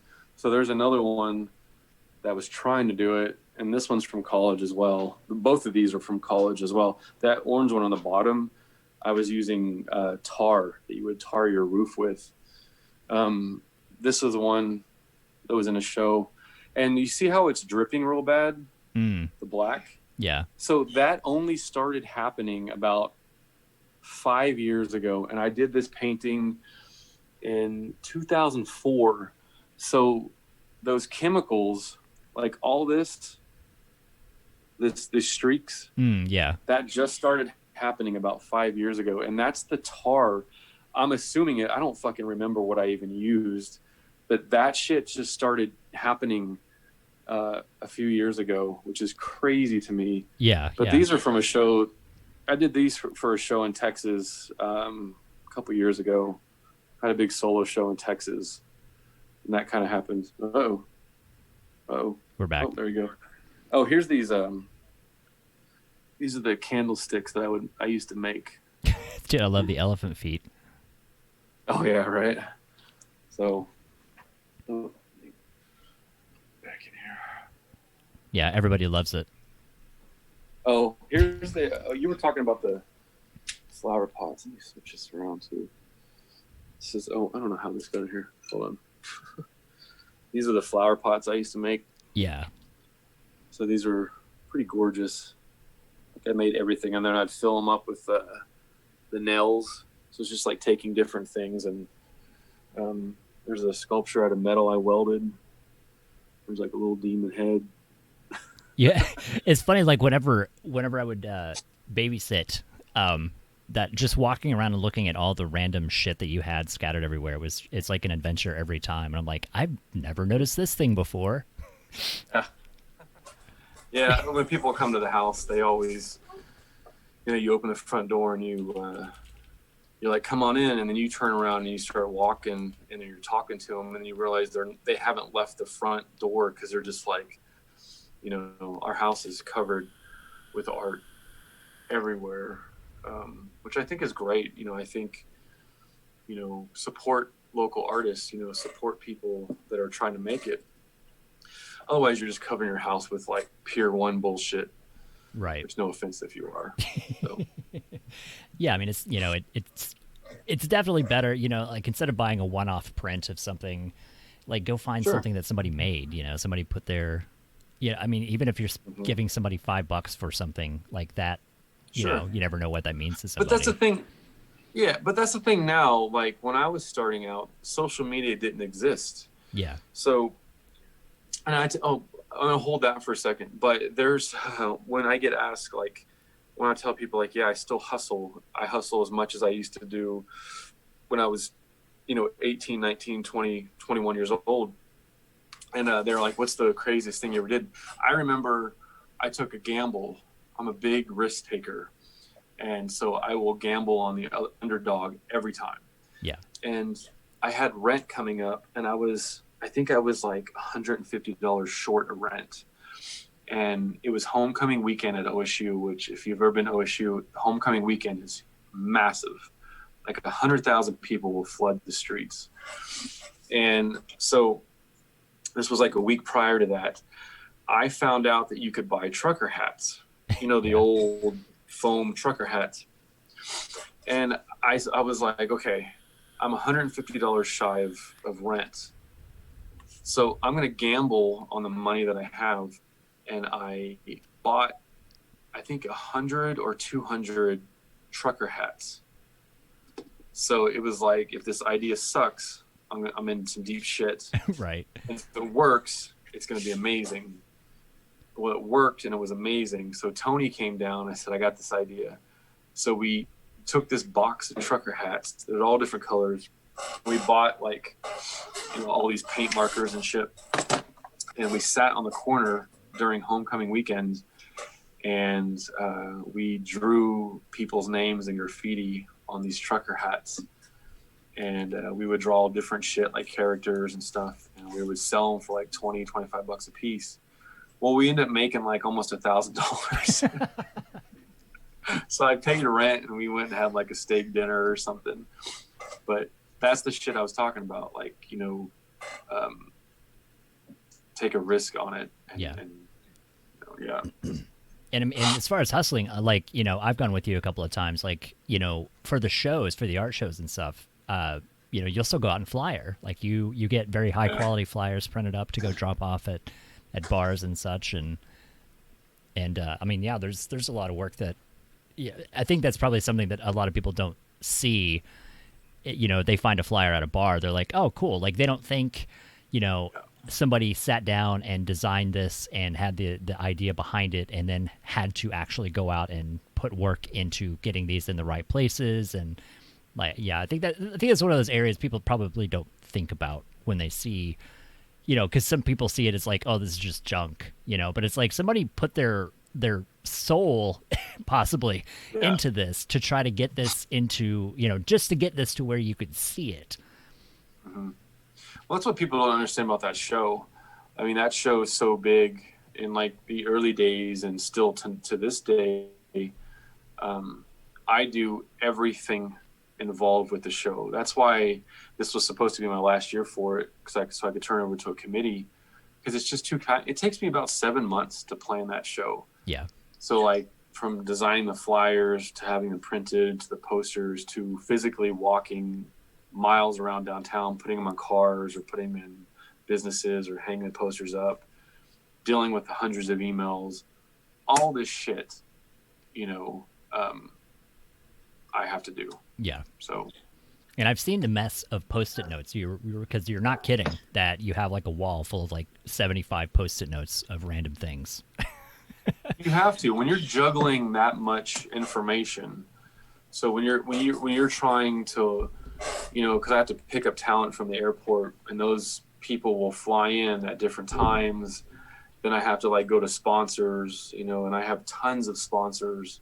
So you're having to juggle everybody and everything. What time is load in? What time is photography? What time is, you know, rehearsals, full dress rehearsals, DJs, all these things. You know, I'm responsible for about 100 people that are involved with the show. Yeah. Like making sure their hotel is on time, or, you know, their plane's on time, their hotel's right. Or sometimes some of the performers will stay at our house. So it's like all these things are up here, and I can't remember them all as I get older. So Post-it notes are great, and I put them in order. Like, this is the shit I got to do on Tuesday. This is the stuff I got to do on Wednesday. And so it's just kind of nice to fall in place. Yeah, I live by Post-it notes. Demon Slayer has a good question. He was asking, have you done artwork or tattooed anyone famous that you can discuss? I'm friends with the guys in Bush. So like Gavin Rosdell and Chris Traynor. And Chris Traynor, the lead guitarist for Bush, has a bunch of my art. I'm in the process of making an action figure of him. Nice. I'm going to do the whole band, I think. I think it'll be funny. But I haven't tattooed anybody like well known. Jeff Schill, he actually just texted me his new phone number. And it was just a picture of a painting that I gave him like, I don't know, 14 years ago. Yeah. When I first met him, I gave him a big painting, and all I got was this text, and it was this painting that I thought he threw away in his new house. And I think I have that. I'm gonna try to find it. But that's, you know, a couple people, but you know. I've got, while you're looking for that, I do have, if you remember one of your nude shows was zombie theme. And I have the video. I'm going to show that. I got to hide his number. Yeah. This is the text I got from him. Right. Just a text with the picture. And I was like, who the fuck is this? And then he was like, then he told me, and I was like, oh, you still have? I thought he lost it in the divorce, honestly. Yeah, I was gonna say I've got the video from the zombie show of whenever we were on stage that I'm gonna show them. You're not gonna be. You don't That's get old. That was a long time ago. That was 2010. Looks like March of 2010. Oh Jesus! I can't believe it's been. Yeah, I guess that's right because this year would have been 16. So, yeah. God, I can't believe that was 10 years ago. I'm gonna change this. All right, I'm gonna show them this really quick, and then I had. Oh, what was I gonna say? We're talking about. I was gonna look up pictures of something. What were we just talking about? Oh, the hold the thought on the action figures. I was gonna ask you about the action figures. Oh shit! I have this. Yeah, I'm still here. Oh wait! Let me see if this works.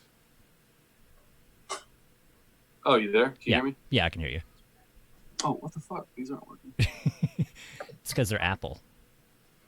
Shit. All right, you work on that. I'm going to show them this video right quick, and then we're going to talk about action figures. Okay, I'm gonna minimize this for a second. Okay.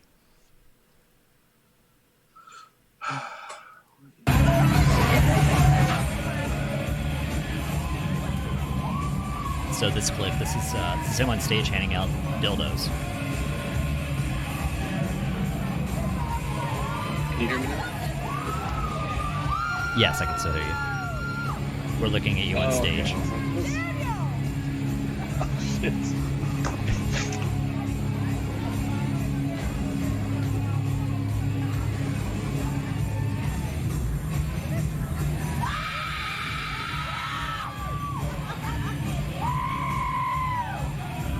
Is it just me, you, and just Dragon Slayer? It's, yeah, like, it was me walking on stage in the zombie makeup staring at you. No, I meant, like, who's in the chat right now? Oh, in the chat?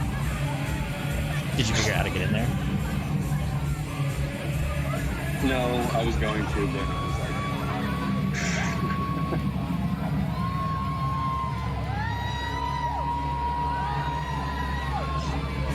Demon Slayer is your number one fan.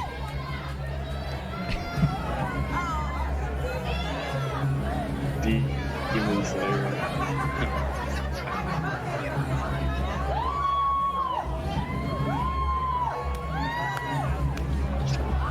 That was such a fun night.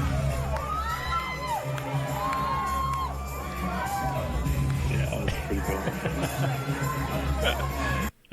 Yeah. Yeah, so that's the part of the show. Whoops. Shit. That's the part of the show where that we didn't talk about that on the nude show, that you disperse sexual toys to the crowd. That you walk out with a giant Santa bag full of dildos and throw them out to people. Yeah. 16 years of it. It's funny. So the action figures, I was gonna find pictures of those. I don't have any here. Yeah. Yeah, I'm gonna find them. I'll post them in my Discord for everybody to see. So you started making action figures, and I actually never really got to ask you like how that process started. I mean, I know it was like we had free time in the world, and you started making funny action figures of people. It was Tom. It was Tom Green. It was my feud with Tom Green. So we've had this, like, for about 10 years, we've had this, like, friendly battle between the two of us, and we're always trying to, like, one-up one another. And what spawned it was he got me really good, probably, oh, Jesus, this was, like, at the beginning of the quarantine, I guess, or maybe just a touch before it. But he has a billboard on his business downtown, and he put up there, nobody likes Daniel Gulick. So it was up there for weeks, and all my friends that own businesses downtown, they were calling me and like texting me pictures of it, and it was the funniest shit. I was like, God damn, how am I gonna get him for this? You know, that's pretty good. So I ended up turning him into an action figure, and I think I just like I won. Right. You can't beat that. Yeah. You know? Now, is there a company like, was there, what was, what was the process for that? Is there a company that makes those, or do you have a friend that made those, or did you physically make No, them? I Or sculpted that. Like I made that from scratch. Like I made the packaging, the it's called blister packaging. yeah. Which I found that like I've got one that I'm going to be doing for Chris, the guitars for Bush. So like I found these, Oh, okay. Okay. and basically the guy I'll sculpt him, and then I do all the like the packaging. I design it, I print it, and then put it all together. They're fucking hilarious. Yeah. So I didn't realize it was that involved. Like, I mean, I knew you made them, but I wasn't sure. I didn't realize that you literally made them. I thought it was, I thought there was maybe a company that, like you're like, here's this, put this in a, like you can do that with bobbleheads and shit. Like people, you can find companies to make stuff. But nope, I made it all from scratch. Wow. 100% of it. Yeah. I made, I did. So the Tiger King came out right as the world ended. So, I got bored, and I started making these action figures of my friends. And then I was like, it'd be cool to make one of the Tiger King. Hilarious. Caused a lot of, oh shit. So who's the fat guy on the end of Tiger King was riding the jet ski? Oh yeah, you saw that guy, didn't you? He was at Big Splash, and he was in the little cabana next to mine. And Ashton was like, "That's the guy." I didn't think it was, then it was. And I talked to him, and he like gave me his phone number, and he was like, "Text me those images of the of the Tiger King action figure." Because you had also put up one of the, like you put up a flyer or something, I think, with Tom sitting on his lap or whatever. Oh, hold on. This is fucking funny. So my friend, her and her,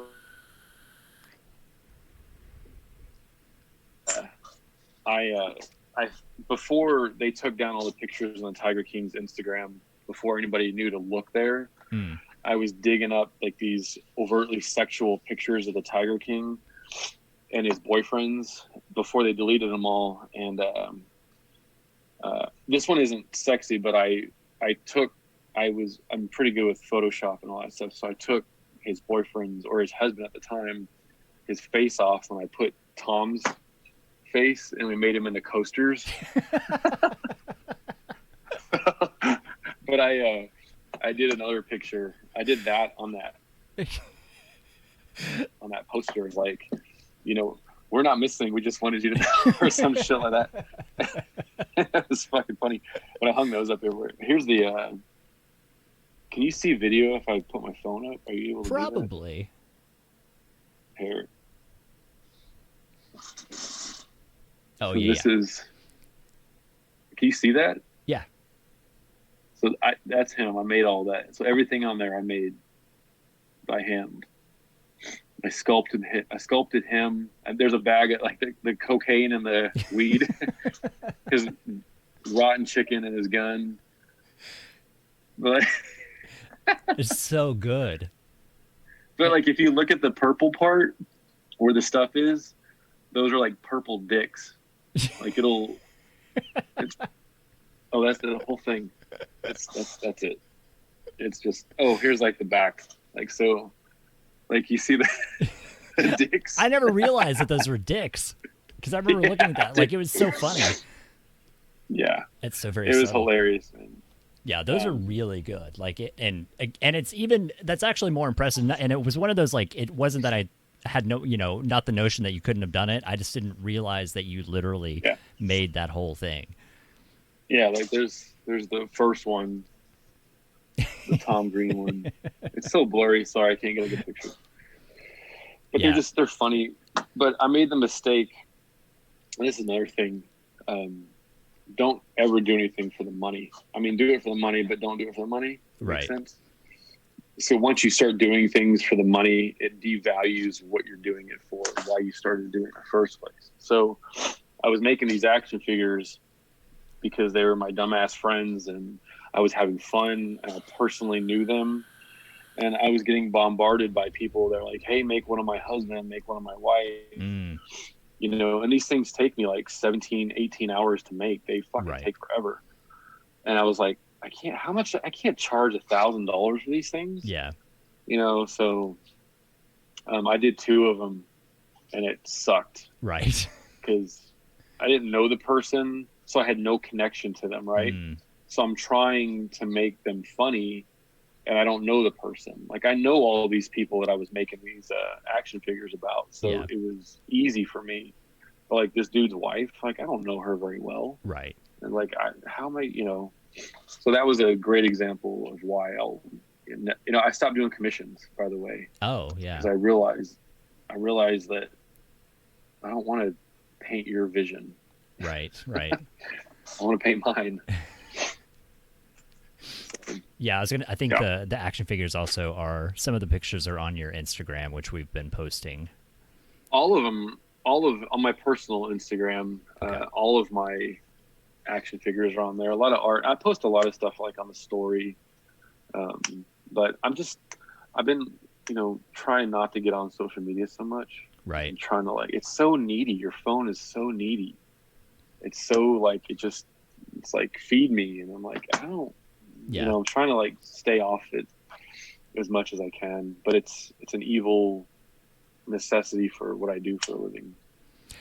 Do you, and we kind of touched on that earlier, do you find marketing to be easier with the advent of social media versus doing it personally, like by hand? Or has there been much of a change? Sure, of course. It's so easy now. And that's what I've been telling this guy at my shop. He's young. It's like, it's so easy. You guys have it so easy. Like when we were starting out, we would have to flyer for art shows. Yeah. We have to promote guerrilla style, like going out and doing this or doing radio or whatever. And now it's like, boop, on your fucking phone and 20,000 people see it. Yeah. And if I had social media 20 years ago, fuck, man, it'd be over. It'd be awesome. But it's such like I said, it's so needy. Like, your phone is so needy, and I hate it, but it's one of those things that we need. Yeah. And it used to be, it used to be much more fun, and everything, the world is so toxic now. How it is. Isn't that crazy how it happened in such a short amount of time? How the, MySpace was just goofy and what the fuck is this? Yeah. To now it's hate speech and Russia interfering. You're like, what the fuck, man? Yeah. It's what's it going to be in 5 years from now? Yeah. Because I brought this up. It's really, yeah, I'd mentioned this the other day about how it feels like we've kind of lost the meaning behind some of that, the idea that, we live across town from each other, and I still see you very rarely, but you can connect with somebody across the world and have a conversation with them. It's like that it's like we kind of forgotten, this was a big thing. It used to be we'd have to write a fucking letter and mail it and, wait 2 weeks to hear, make a fake pen pal or something. We did that in school. We'd send postcards to another country, and a month later we get a response or something. And, but now it's you can, pop on and have a video chat with somebody across the world. It's there's so many pros and cons, right? So it's the instant gratification for one. It's this endless amount of information at our fingertips. I look back at my first computer I had when I was 14, and it's this has so much more power than my first fucking computer. Yeah. But at the same time, it is all that good, it's nice technology is amazing. It's nice to be able to talk to somebody else in China. Yeah. Versus how you used to have to do it. But we're so connected now that it's is there privacy anymore? Right. And that's why I'm I'm tired of being so connected and having everyone know what the fuck I'm doing. I want to go home and just hide. Yeah. That's what I was telling you. Like my dream is, that's why I keep thinking about moving back to the country. I think you'll hate it after a while though, because what it's going to do is it's going to make you a hermit. Yeah. And you're going to be so secluded that you will never want to leave. You're like, fuck, I got to drive 2 hours round trip to go to Daniel's house. Yeah. And it's like, you know, it's just one of those things, you know, if that's the point in your life that you're at, then yeah, by all means. But yeah, you know, I think you're right though. Like that's kind of where I struggle, is that I'm not super close, but it's going to add another 15 minutes to whatever I do. And, sure. And it's like the amount of motivation I have now is so small that you're right. That isn't going to add, where it's going to be like, fuck, that's a long way. Yeah. But you know, what I've realized is, you know, like having you come over the other night and then Sean and Tony came back. It's like, I want to get back to that. Like, I want to get back to just hanging out all night and, you know, putting the phones away. Like, Tony was on his phone all night and then Sean was on his phone. It's like, really? Yeah. Like, right now, it should be the only thing that matters, you know, but, you know, it's just, we're too dedicated. And like I said, the phones are too needy. You know, they need us and we think we need them, but you don't. You know, you don't. You know, people are so connected and it's like, it's okay to break free from that. It's okay to turn the fucking video game off for a day or so. But you know, we live in a world that doesn't allow that. And we think that it doesn't allow that. And we're like, oh fuck, I better get on. Yeah. It's like, no, dude, go hiking, go for a walk, leave it alone. And that's what I want to get. That's my goal for the rest of the year and the new year, is to just, how can I disconnect little by little, more and more. Yeah. And to where I only get on social media for the bare necessity. To like, you know, there's so many tattoos I haven't posted lately because I'm like, I don't fucking care. Yeah. Like, I'm to the point now where I don't care about it. You know, as long as I'm getting by financially and I'm able to have fun and do something, I don't give a shit about likes, hearts, follows, any of that, you know. And it's so interesting because the guy at my shop, he's the youngest. He's in his early 20s.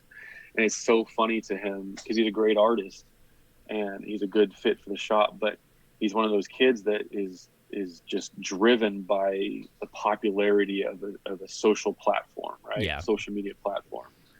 And, you know, he's like, I just passed you in followers. And I'm like, why would I care? Right. Like, what does that mean? Like, what does that mean? I'm like, you know, and I was a dick to him. And I was a dick in a good way and on purpose, because I was like, you know, you might have passed me in followers, which means nothing, but I'm the one booked up the rest of this month, and you're the one that has 2 tattoos an entire month. Right. And I'm like, think about that. You know, you're following this facade that you want to put out there. I'm not. I'm too old for it. I don't care. You know, your work should speak for itself. And if it does, people will find you and figure that out.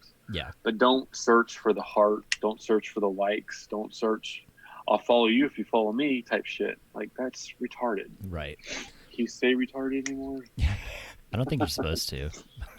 Whatever. We're going to say we're in Oklahoma. We don't know any better. There you go. You did have a couple. Okay, so Demon Slayer is, again, he's your biggest fan now. He was, and I've kind of mentioned this too. He was asking if you can come back and draw, like let us watch you draw. But I've actually mentioned that you should consider starting a Twitch channel whenever you're sitting down and drawing, and just you and a camera and a piece of paper. Have you ever? I did thought that. about that? I did that during the quarantine. I would do it like I did. I was interacting with the world differently for months. So, you know, the shop was closed down for almost 3 months. So it was me at home fixing the house. But I would do what you're doing now. I would interview all the well-known people that I knew, city council people, mayors, all that shit, Jeff Schill, all these well-known people. And then once I kind of got bored with that, I would go live on Facebook and draw something. But the funny part is I just would like appear and just like, you didn't see me, because what the fuck does that have to do with anything? Right. You would just like, it would just be the camera straight down and you would see me doing whatever. But the downside of that was like, it was hard for me to see what people were writing. Yeah. And it probably looked like I was stoned or something, because I wasn't talking, I wasn't explaining my process. It was just like me doing something like, okay, I finished, and Right. and then like afterwards, people were sending me messages like, "What the fuck, man?" And then I was like figuring out how I could do my camera, and then like the iPad, so I could like stop and look up and read their questions. But I didn't like it, because it throws you off. Yeah. Yeah. You know, then you realize there's hundreds of people watching me. And then it like puts things in perspective. You're like, oh fuck, man, this is real. Like, you better not fuck up. Yeah. Because everyone's judging you right now. And it's different than people watch me do a mural. Like, I don't care if people watch me paint, because you can't stop them on the street. But I realized I didn't like it, because people are judging you all the time. And then you have to stop focusing to read their questions. Yeah. And I would have to answer the same questions through the course of a 2-hour drawing session over and over, because you would pop on and be like, how'd you get to where you're at? Right. And fucking answer them, and then I'd go back and leave, and then some lady would ask the same thing. I'm like, fuck, do I be a dick and answer it, or just say no, just scroll back and look? Yeah. Or something. But so I didn't really like it. Yeah. It's a very popular thing. There's a lot of if you ever get, you're busy all the time. If you ever find that 5 minutes of free time and get on Twitch and look up like art or performance and such, there's people like, they do that, like and some of them don't interact as much. You know, it is one of those, like, you got to find a balance. And and also oh, go ahead. I was going to say, and Demon Slayer also said you just need good mods for the chat. That way, if you have moderators, it can be like, this is what's going on. Stop asking the same question. Yeah. But that's another thing. Like, you're building a platform, you're building a follower base on something else. Like, I can barely keep up with all the shit that I have. Yeah. You know, but again, it's just like, I would be coming into it at a time that was saturated. Right. It's very saturated right now. It's true. Correct. And that's the problem. It will never be not saturated. Yeah. You know, because like I said in the beginning, everybody's an artist. Everybody's trying to make it in the social media world right now as a star. And it's like moving to Hollywood 30 years ago. Yeah. You're going to move to Hollywood to be famous. Well, you get on these things, Twitch and all this shit, to try and be famous, to be the next popular streamer or whatever it is. And it's just like, it's so far, you know, few and far between to actually make that. Yeah. It's like trying to be an artist in a group full of art students and trying to do what I do.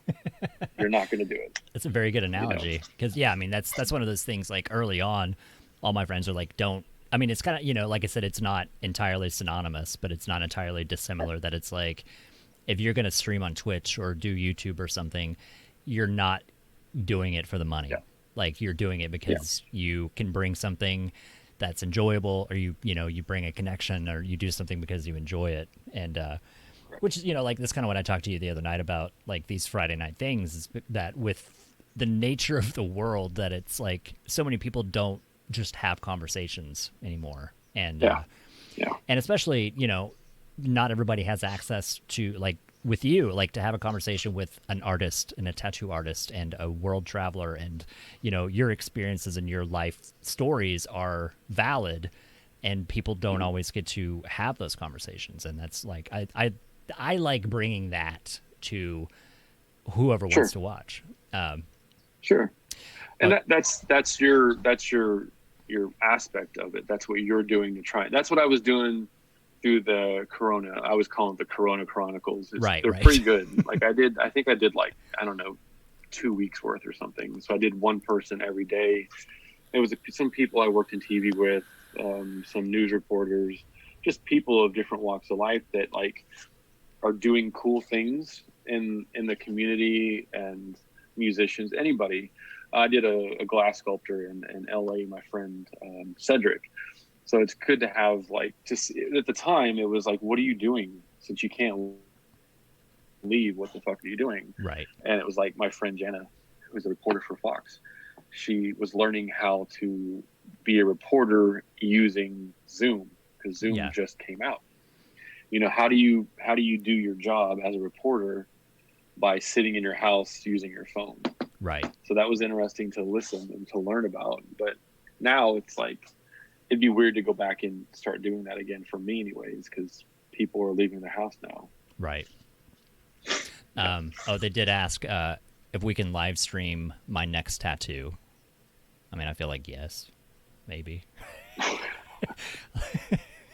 Yeah, sure. Yeah. We've done that before. Yeah, it's again, it's a lot like watching paint dry.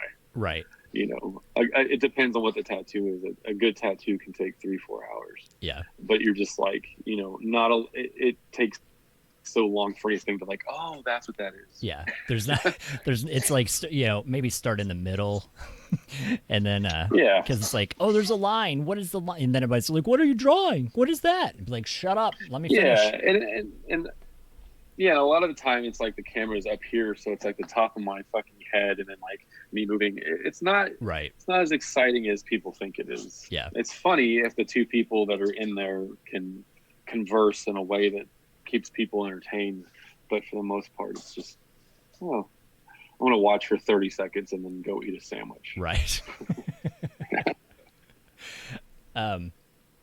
It was almost 11 o'clock now. We got 5 minutes. Do you have 5 minutes of filler you want to throw in? Oh, okay, sure. You can do something not art related. Not art related. Yeah. You play video games.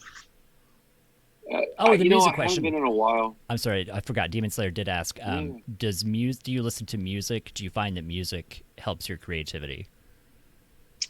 All we listen to is music, man. I am like, you can't, like, for me, you know, it's part of what I do. So like if I like as soon as I get off this, I'm going to turn the music on and I'll paint for several more hours. But you know, at the shop, we're always listening to music.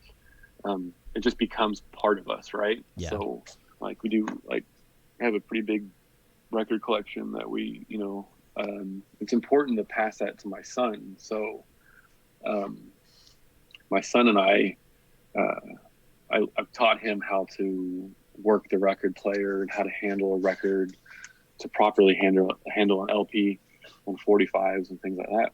So it's like you got to pass it down, because, you know, my child is growing up in an era where CDs are obsolete. Cassette tapes don't even fucking exist. Yeah. And LPs are slowly coming back just for the nostalgia purpose, right? And, you know, him and I have gone thrift store shopping where we find records, and I teach him, you know, for me, like, I have a big CD collection. I don't know if you can see that over there as well. So it's like, for me, part of music is not just the music, it's the art that went into it. It's the, I don't like to do iTunes or downloading music. I will if I have to, like if I'm on a plane or I'm in the airport, but I love a physical copy because you can see, you know, think about it for a second. So you have the musicians that spent a year or two making that music day in, day out. Then they hired someone like me to design the CD, the graphics on it, and things like that. So that's what's important to me. But yes, to answer your question, long story long, is always have music. It influences you. You know, a lot of my earlier work, there's a lot of words that are written all throughout my paintings or my drawings or whatever. And 9 times out of 10, 100% of the time, those are song lyrics of the song that I was listening to at the time I was creating that artwork. Yeah. And whatever lyric that was resonated inside me, and I was like, fuck, that was brilliant. So I like wrote it in there. And I would scribble it so you couldn't read it, so you couldn't understand it. Sometimes I'd make it pretty obvious. So is there, long story long. Is there a genre that you gravitate toward, or do you kind of go? I mean, I know you personally, like you kind of listen to a lot of everything. Is there a certain genre that inspires you or helps keep your mind clear or focused or anything? Yeah, I love heavy metal, but I don't listen to heavy metal when I tattoo or when I create art. It's too much. Yeah, it's just too like, you can't concentrate on it. I'm a big reggae fan. I love reggae when I paint. I like oldies because I was raised on oldies, like old doo-wop, Shirelles, old Aretha Franklin, things like that, Ray Charles. I like funk. My heart is always grunge because I grew up in a time when grunge was coming out, late 80s, early 90s. That's always a good go-to. It's just hard enough, but it's not like heavy metal. Right. Like, oh. So it's just good enough. I don't do country. I like old country, like Johnny Cash, things like that. But anything past like 71 is shit. Yeah. I would agree with that too. I'm not a country fan, but I agree with that. Like old Hank Williams, Senior, Johnny Cash, Merle Haggard, Willie. Yeah, that's good stuff. But that's going back to like Picasso and Pollock. Those are the people who laid the groundwork. They did stuff that hadn't been done yet, right? And that's how, like the music. I think music, and this is honest to God opinion, I think music ended in about 1995. Maybe 96, maybe 97. 97 is pushing it. Yeah. But I think music ended around 94 to 96-ish. Think about that, man, and really think about that. Don't argue. Don't try and argue with me just right off the bat. I mean, you're more than welcome to argue with me. I'll fight you for it, but I'm pretty fucking right. Gangster rap started late 80s and really ended around 94 when Tupac and Biggie died. And then grunge came and stopped real quick. And then you had this like post-grunge bullshit. And like you had rap metal, new metal shit. It's like, what the fuck, man? And then pop, really, boy bands, all that bullshit. But like music, think about the music today. It's fucking god awful. Right. But I don't let my son listen to this shit today. Like I want him to know the oldies. I want him to know where it came from, like learning art history. Yeah. So everything has this like vicious cycle that I kind of like base my life on. So I want him to learn things but yeah. And he has a great influence for sure. I was going to say it's funny that you said that too, because when I thought about it and I was like, what inspired me before 97? And I was like, 9 Inch Nails, The Downward Spiral, like a fucking phenomenal Pretty album. Hate Machine. Come on, man. Yeah. Like the Pretty Hate Machine was, But there's some bands. Yeah. Go ahead. I was gonna say I really do like. I mean, even I do like a lot of his newer stuff too. I was gonna say The Fragile, like that whole thing as a set, as a culmination of 2 albums was amazing. But Downward Spiral was so influential and so just powerful on its own. And you had March of the Pigs. Yeah. Come on, man. Yeah. And like you said, but that's the thing. 94. Yeah, but that's the thing. Now, there are some exceptions. There are some bands that will always exist until the day that they're Rolling Stones age and they fucking die, who will continue to break that mold and continue to make music, and it's still like relevant, like Trent Reznor, who, will continue to make music. Metallica, they'll keep going. And there's such a small amount of these bands that will do that. But for the most part, they'll have their 1 or 2 records. 9 times out of 10, it's just one record, and then they'll just fade into obscurity. Yeah. Because again, why Daniel? Right. And I'll answer that, and that's because it's very hard to make it as an artist. You can have success with one album or one painting or whatever, but to continue that is the hard part. Yeah. To keep going with it is so hard to do, and that's why not a lot of people make it in this industry. Yeah. So. Because that is an art form, like that. I think that's all very relative because it's definitely an art form. Yeah. So somebody mentioned movies. Favorite zombie movie? Go. Dawn of the Dead. What do you? Hands down, man. I know we watch a lot of horror stuff. What is? It's it's funny. Like as I sit here, there are things I think about that like I don't necessarily know because we've never had like the all too important like what's your favorite genre of movie conversation. Like, do you prefer horror or do you prefer? That's a funny thing romance? too, because rom-coms. You like rom-coms? When I was growing up, I liked westerns, and I didn't like westerns. I liked Clint Eastwood was the thing. So he's probably my favorite actor. It's such a random thing to say and a random thing to think about, but I love Clint Eastwood. I like horror movies, but it takes so much for me these days to like want to watch a horror movie. Yeah. Because it's like art. It's all been done. It's either a fucking haunted house, someone's possessed, or it's an over-the-top fucking slasher. Yeah. Find something that hasn't been done, which is damn near impossible. Comedies are always good, but it's like, Ashlyn and I started watching Utopia on Amazon, and that is like really well done, man.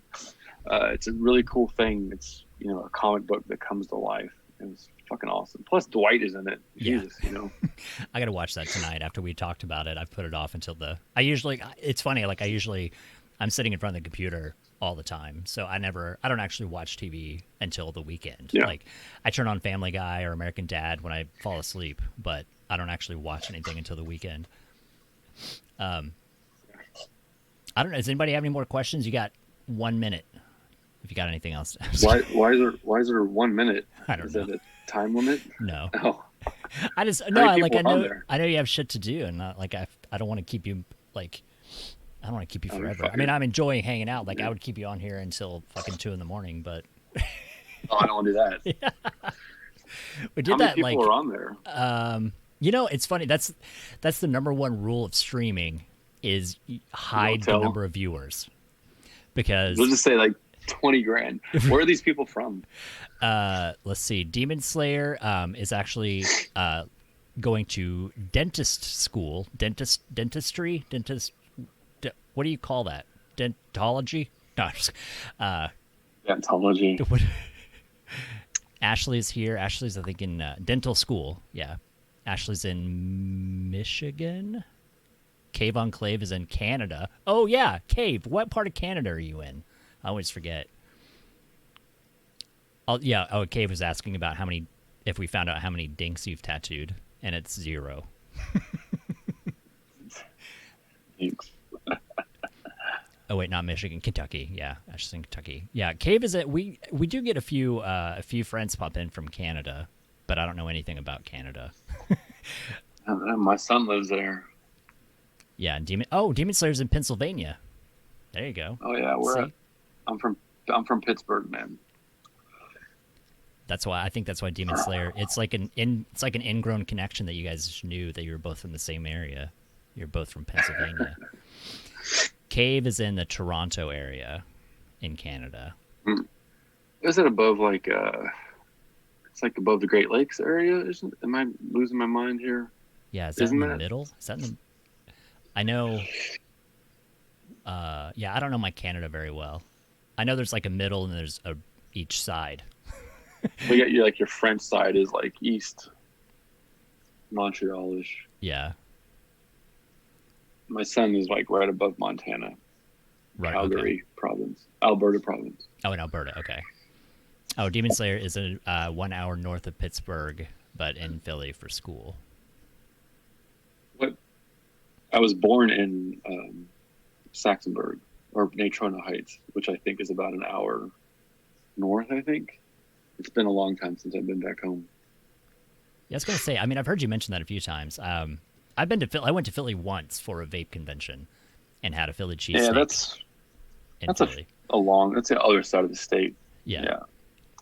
But and that's the thing is like I feel like I don't ever want to have another Philly cheesesteak because I had one in Philly, and it was so good. So now, like, I never want to have another one because it's gonna ruin that. The corner, it's like, is it like Geno's? And then there's one on the corner, like they fight for popularity. They're very close to each other, and you walk up and they yell at you. Yeah, because you have to be. Like, they have signs up, and it's like, I want this and this, and you walk up and be like, this plain cheese, go, and they're like, whoa. Yeah, it's funny. Yeah, they were so good though. Pat's and Geno's. That's what that there is. you go.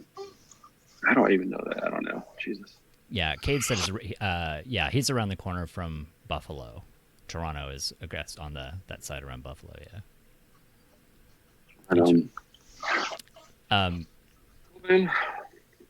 Yeah. So you've got one more question. How about that? I was gonna say, because you've got we're pushing your Instagram, your website. You've got a show coming up in December for anybody that wants to. Well, no, it's an exclusive show though, right? It's not like no one's gonna be able to walk in and buy tickets if somebody travels from across the country. Yeah, I don't think anybody's gonna come and do that. I'm gonna do something I've never done before. I'm gonna really do invite only. So I'm gonna hand pick 100 people to come to this opening. Yeah. And we're gonna see how that works. It's either gonna fail miserably or anything. Oh, but so the entire thing is gonna be an installation. So everything down, I'm making these invitations. They're lemons, like one of my paintings, and then you're gonna be able to open it up, and that's the invitation. That's how you know it'll have directions, and we're gonna get a phone number. So the phone number is gonna be in there, and the night of, we're gonna call. You're gonna call and find out where the show is. That's a fucking brilliant idea. Yeah, man. It's gonna be. Yeah, you're always great with the marketing ideas. Absolutely. I think so. You have to be, man. You have to. You got to figure out what you're doing differently. Because if it's just another show, like a gallery show, who cares? Yeah. And that's why I was I've been busting my ass on these fucking paintings and these sculptures, and it's what's the difference? Yeah. So it's how can I turn this into more an event? And we're gonna do these giant sculptures out of cardboard, these giant fruits and stuff, and I got some stuff hidden up my sleeve still. I can't give everything away, Right. Got to keep secrets. All right. There's two questions. One of them is really quick. Ewins or y'all? Oh, it's yins. Yeah, yins. Yins or y'all? Yeah. It depends on where I'm at. So that's funny. I know exactly who asked that. So back home, you would say, first of all, I say mum, which is an East Coast thing, and yins. And if you really want to get technical, it's you would say something like, "Are yins gonna do some whoosh tonight?"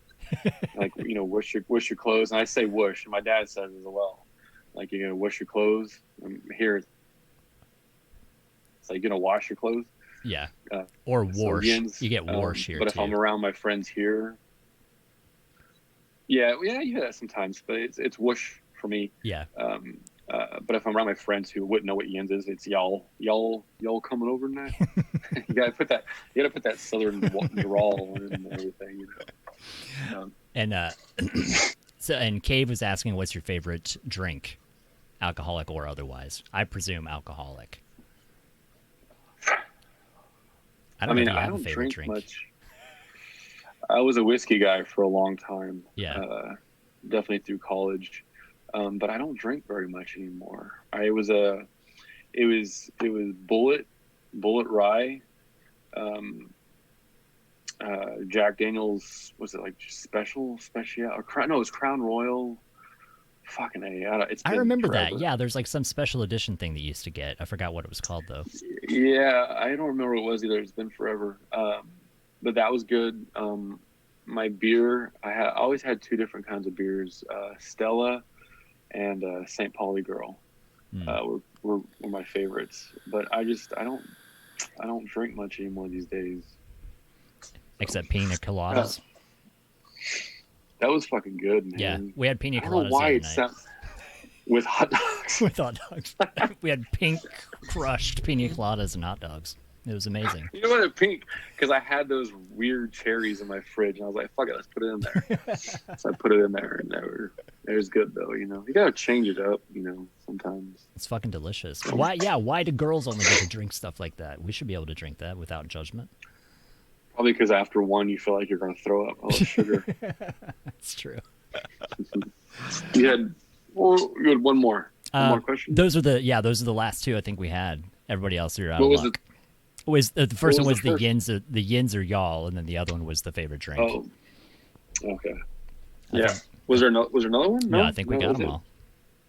Cool. I'm sure somebody will ask something in an hour, and I'll be like, "What?" But anyway, well, thanks for hanging out, man. It's it's always cool. Man. And thank you for indulging me in asking questions of some things that I know and some things that I don't know that have That's never all good, apparently man. been that important to our friendship for me to know, which I guess is a good thing. That's good though, because you know me, and we don't have to talk about art when we hang out. It's like, and that's the thing. That's like why my friend circle is like, you know, like yay big now, because you know it's the worst when you're like going grocery shopping and you know somebody comes up to me and they're like, "Hey, you remember this?" or "You remember me?" and I'm like, I have to be like, "No." Right. Like, but you did a tattoo on me. I'm like, wow, this just happened. Matter of fact. Yeah. This lady, she calls me. She calls the shop and she wants to talk to Daniel. And usually I answer the phone and I don't say that it's Daniel because I'm like, who the fuck is this? Right. So she's like, you tattooed me. You did 2 small tattoos on me. Don't you remember me? And I'm like, first of all, we're on a phone. Right. I don't remember you. And I'm like, do you realize how many clients I have? Do you realize how many tattoos I do a year? Like thousands. And she was like, well, I was like, how long was it? How long ago was it? And she was like, I don't know, 5 to 8 years ago. Oh, I was like, are you fucking kidding me? And I was like, what did I do on you? And she was like, some like little feather. Yeah. And I was like, how on earth would I remember that? And she was getting pissed over the phone that I didn't know who she was. Like she was somebody. And like got into it on the phone with her. I was just like, Jesus Christ. But she came in and ended up booking another appointment with me. And the whole time she's like my painting rag, but she's like, you don't remember me? Like with her mask, you know? Yeah. And I'm like, how the fuck you're old as shit for one. No, I don't remember you. I don't know. That's when I was at Tony's shop. Yeah. Yeah. I don't remember that. Yeah. I was gonna say. I mean, because my iniquity tattoo that was like 10. No, it's like 9 years ago. I guess I don't remember. When did you start? Has it been like 9-10 years now? You've been tattooing? About 10 years. Yeah. Yeah. Which is also crazy to think about too. But, all right. So Ashley just said to thank you that you're awesome and very smart and very talented, and also wanted to know your favorite food before we go. Oh, that's a tough. I like cooking too, right? So we cook a lot here, and I cook a lot. I like to cook. I like to find things and just kind of make them up, kind of like a painting, right? So on the way home from the shop, I'm like, man, I really want to do something from scratch. I've been doing this like pepperoni thing, or like pepperoni and peas and pasta and stuff. So like a genre of food, is that what you asked? Well, I guess like, do you have if you had to like you're pick one thing and you eat it on a deserted island forever? That's a question I ask people too, right? Tacos. Tacos, yeah. Crunchy tacos. Because think about it, you can make so much from a taco. Like you can do Taco Tuesdays on this deserted island, right? Or you can like break the shell and make nachos one day. That's true. Or you can like get rid of the shell and just have like a salad with the lettuce and stuff. So it's very versatile food. That's a really good answer. Mm-hmm. I like that answer. I'm going to start using that. I'm going to pretend like I made it up. Cool. Well, that's awesome, man. Thank you so much again for hanging out. And I know it's short notice, but and again, I thank you for indulging me in asking some dumb questions that, not dumb questions for everybody, but like between us. And it's like, I appreciate it. But you're good, man. It was good to catch up, and yeah, we'll have to we'll have to start getting together more. I know we keep saying that, like we need to start doing like a movie night or something, but we definitely need to. And then, and also in years, whenever I buy a house and live in the country, then we can go stand outside and fucking yell at the sky because there's nobody around. That's the other thing. Yeah, that was the other thing about living in the country. I think that's what bugs me, and we'll talk about this later. It's the confinement. I think it's the being in the country, like in town. Like it's the confinement of being so close to other people all the time, and out in the country. But you're in your house. You're not. It's close true, but it's like if I anybody. walk outside, it's like I look to see if anybody's outside because I'm like I don't want to. Dax. Oh, there he is. Dax. It's probably like, what the hell is going on? That you know, being able to walk outside and not have to see other people, like that's the thing that I like. But yeah, we'll talk about that. But anyway, I'll let you go, man. I appreciate it as always. All right, thanks, guys. Have a good night. Have a good night. See you, brother. We did it. Where's my button? There we go. Another successful Flitz Friday. That was Dax. That's his girlfriend's pit bull. Pibble, as girls call them now, as pibbles instead of a pit bull. It's a pibble.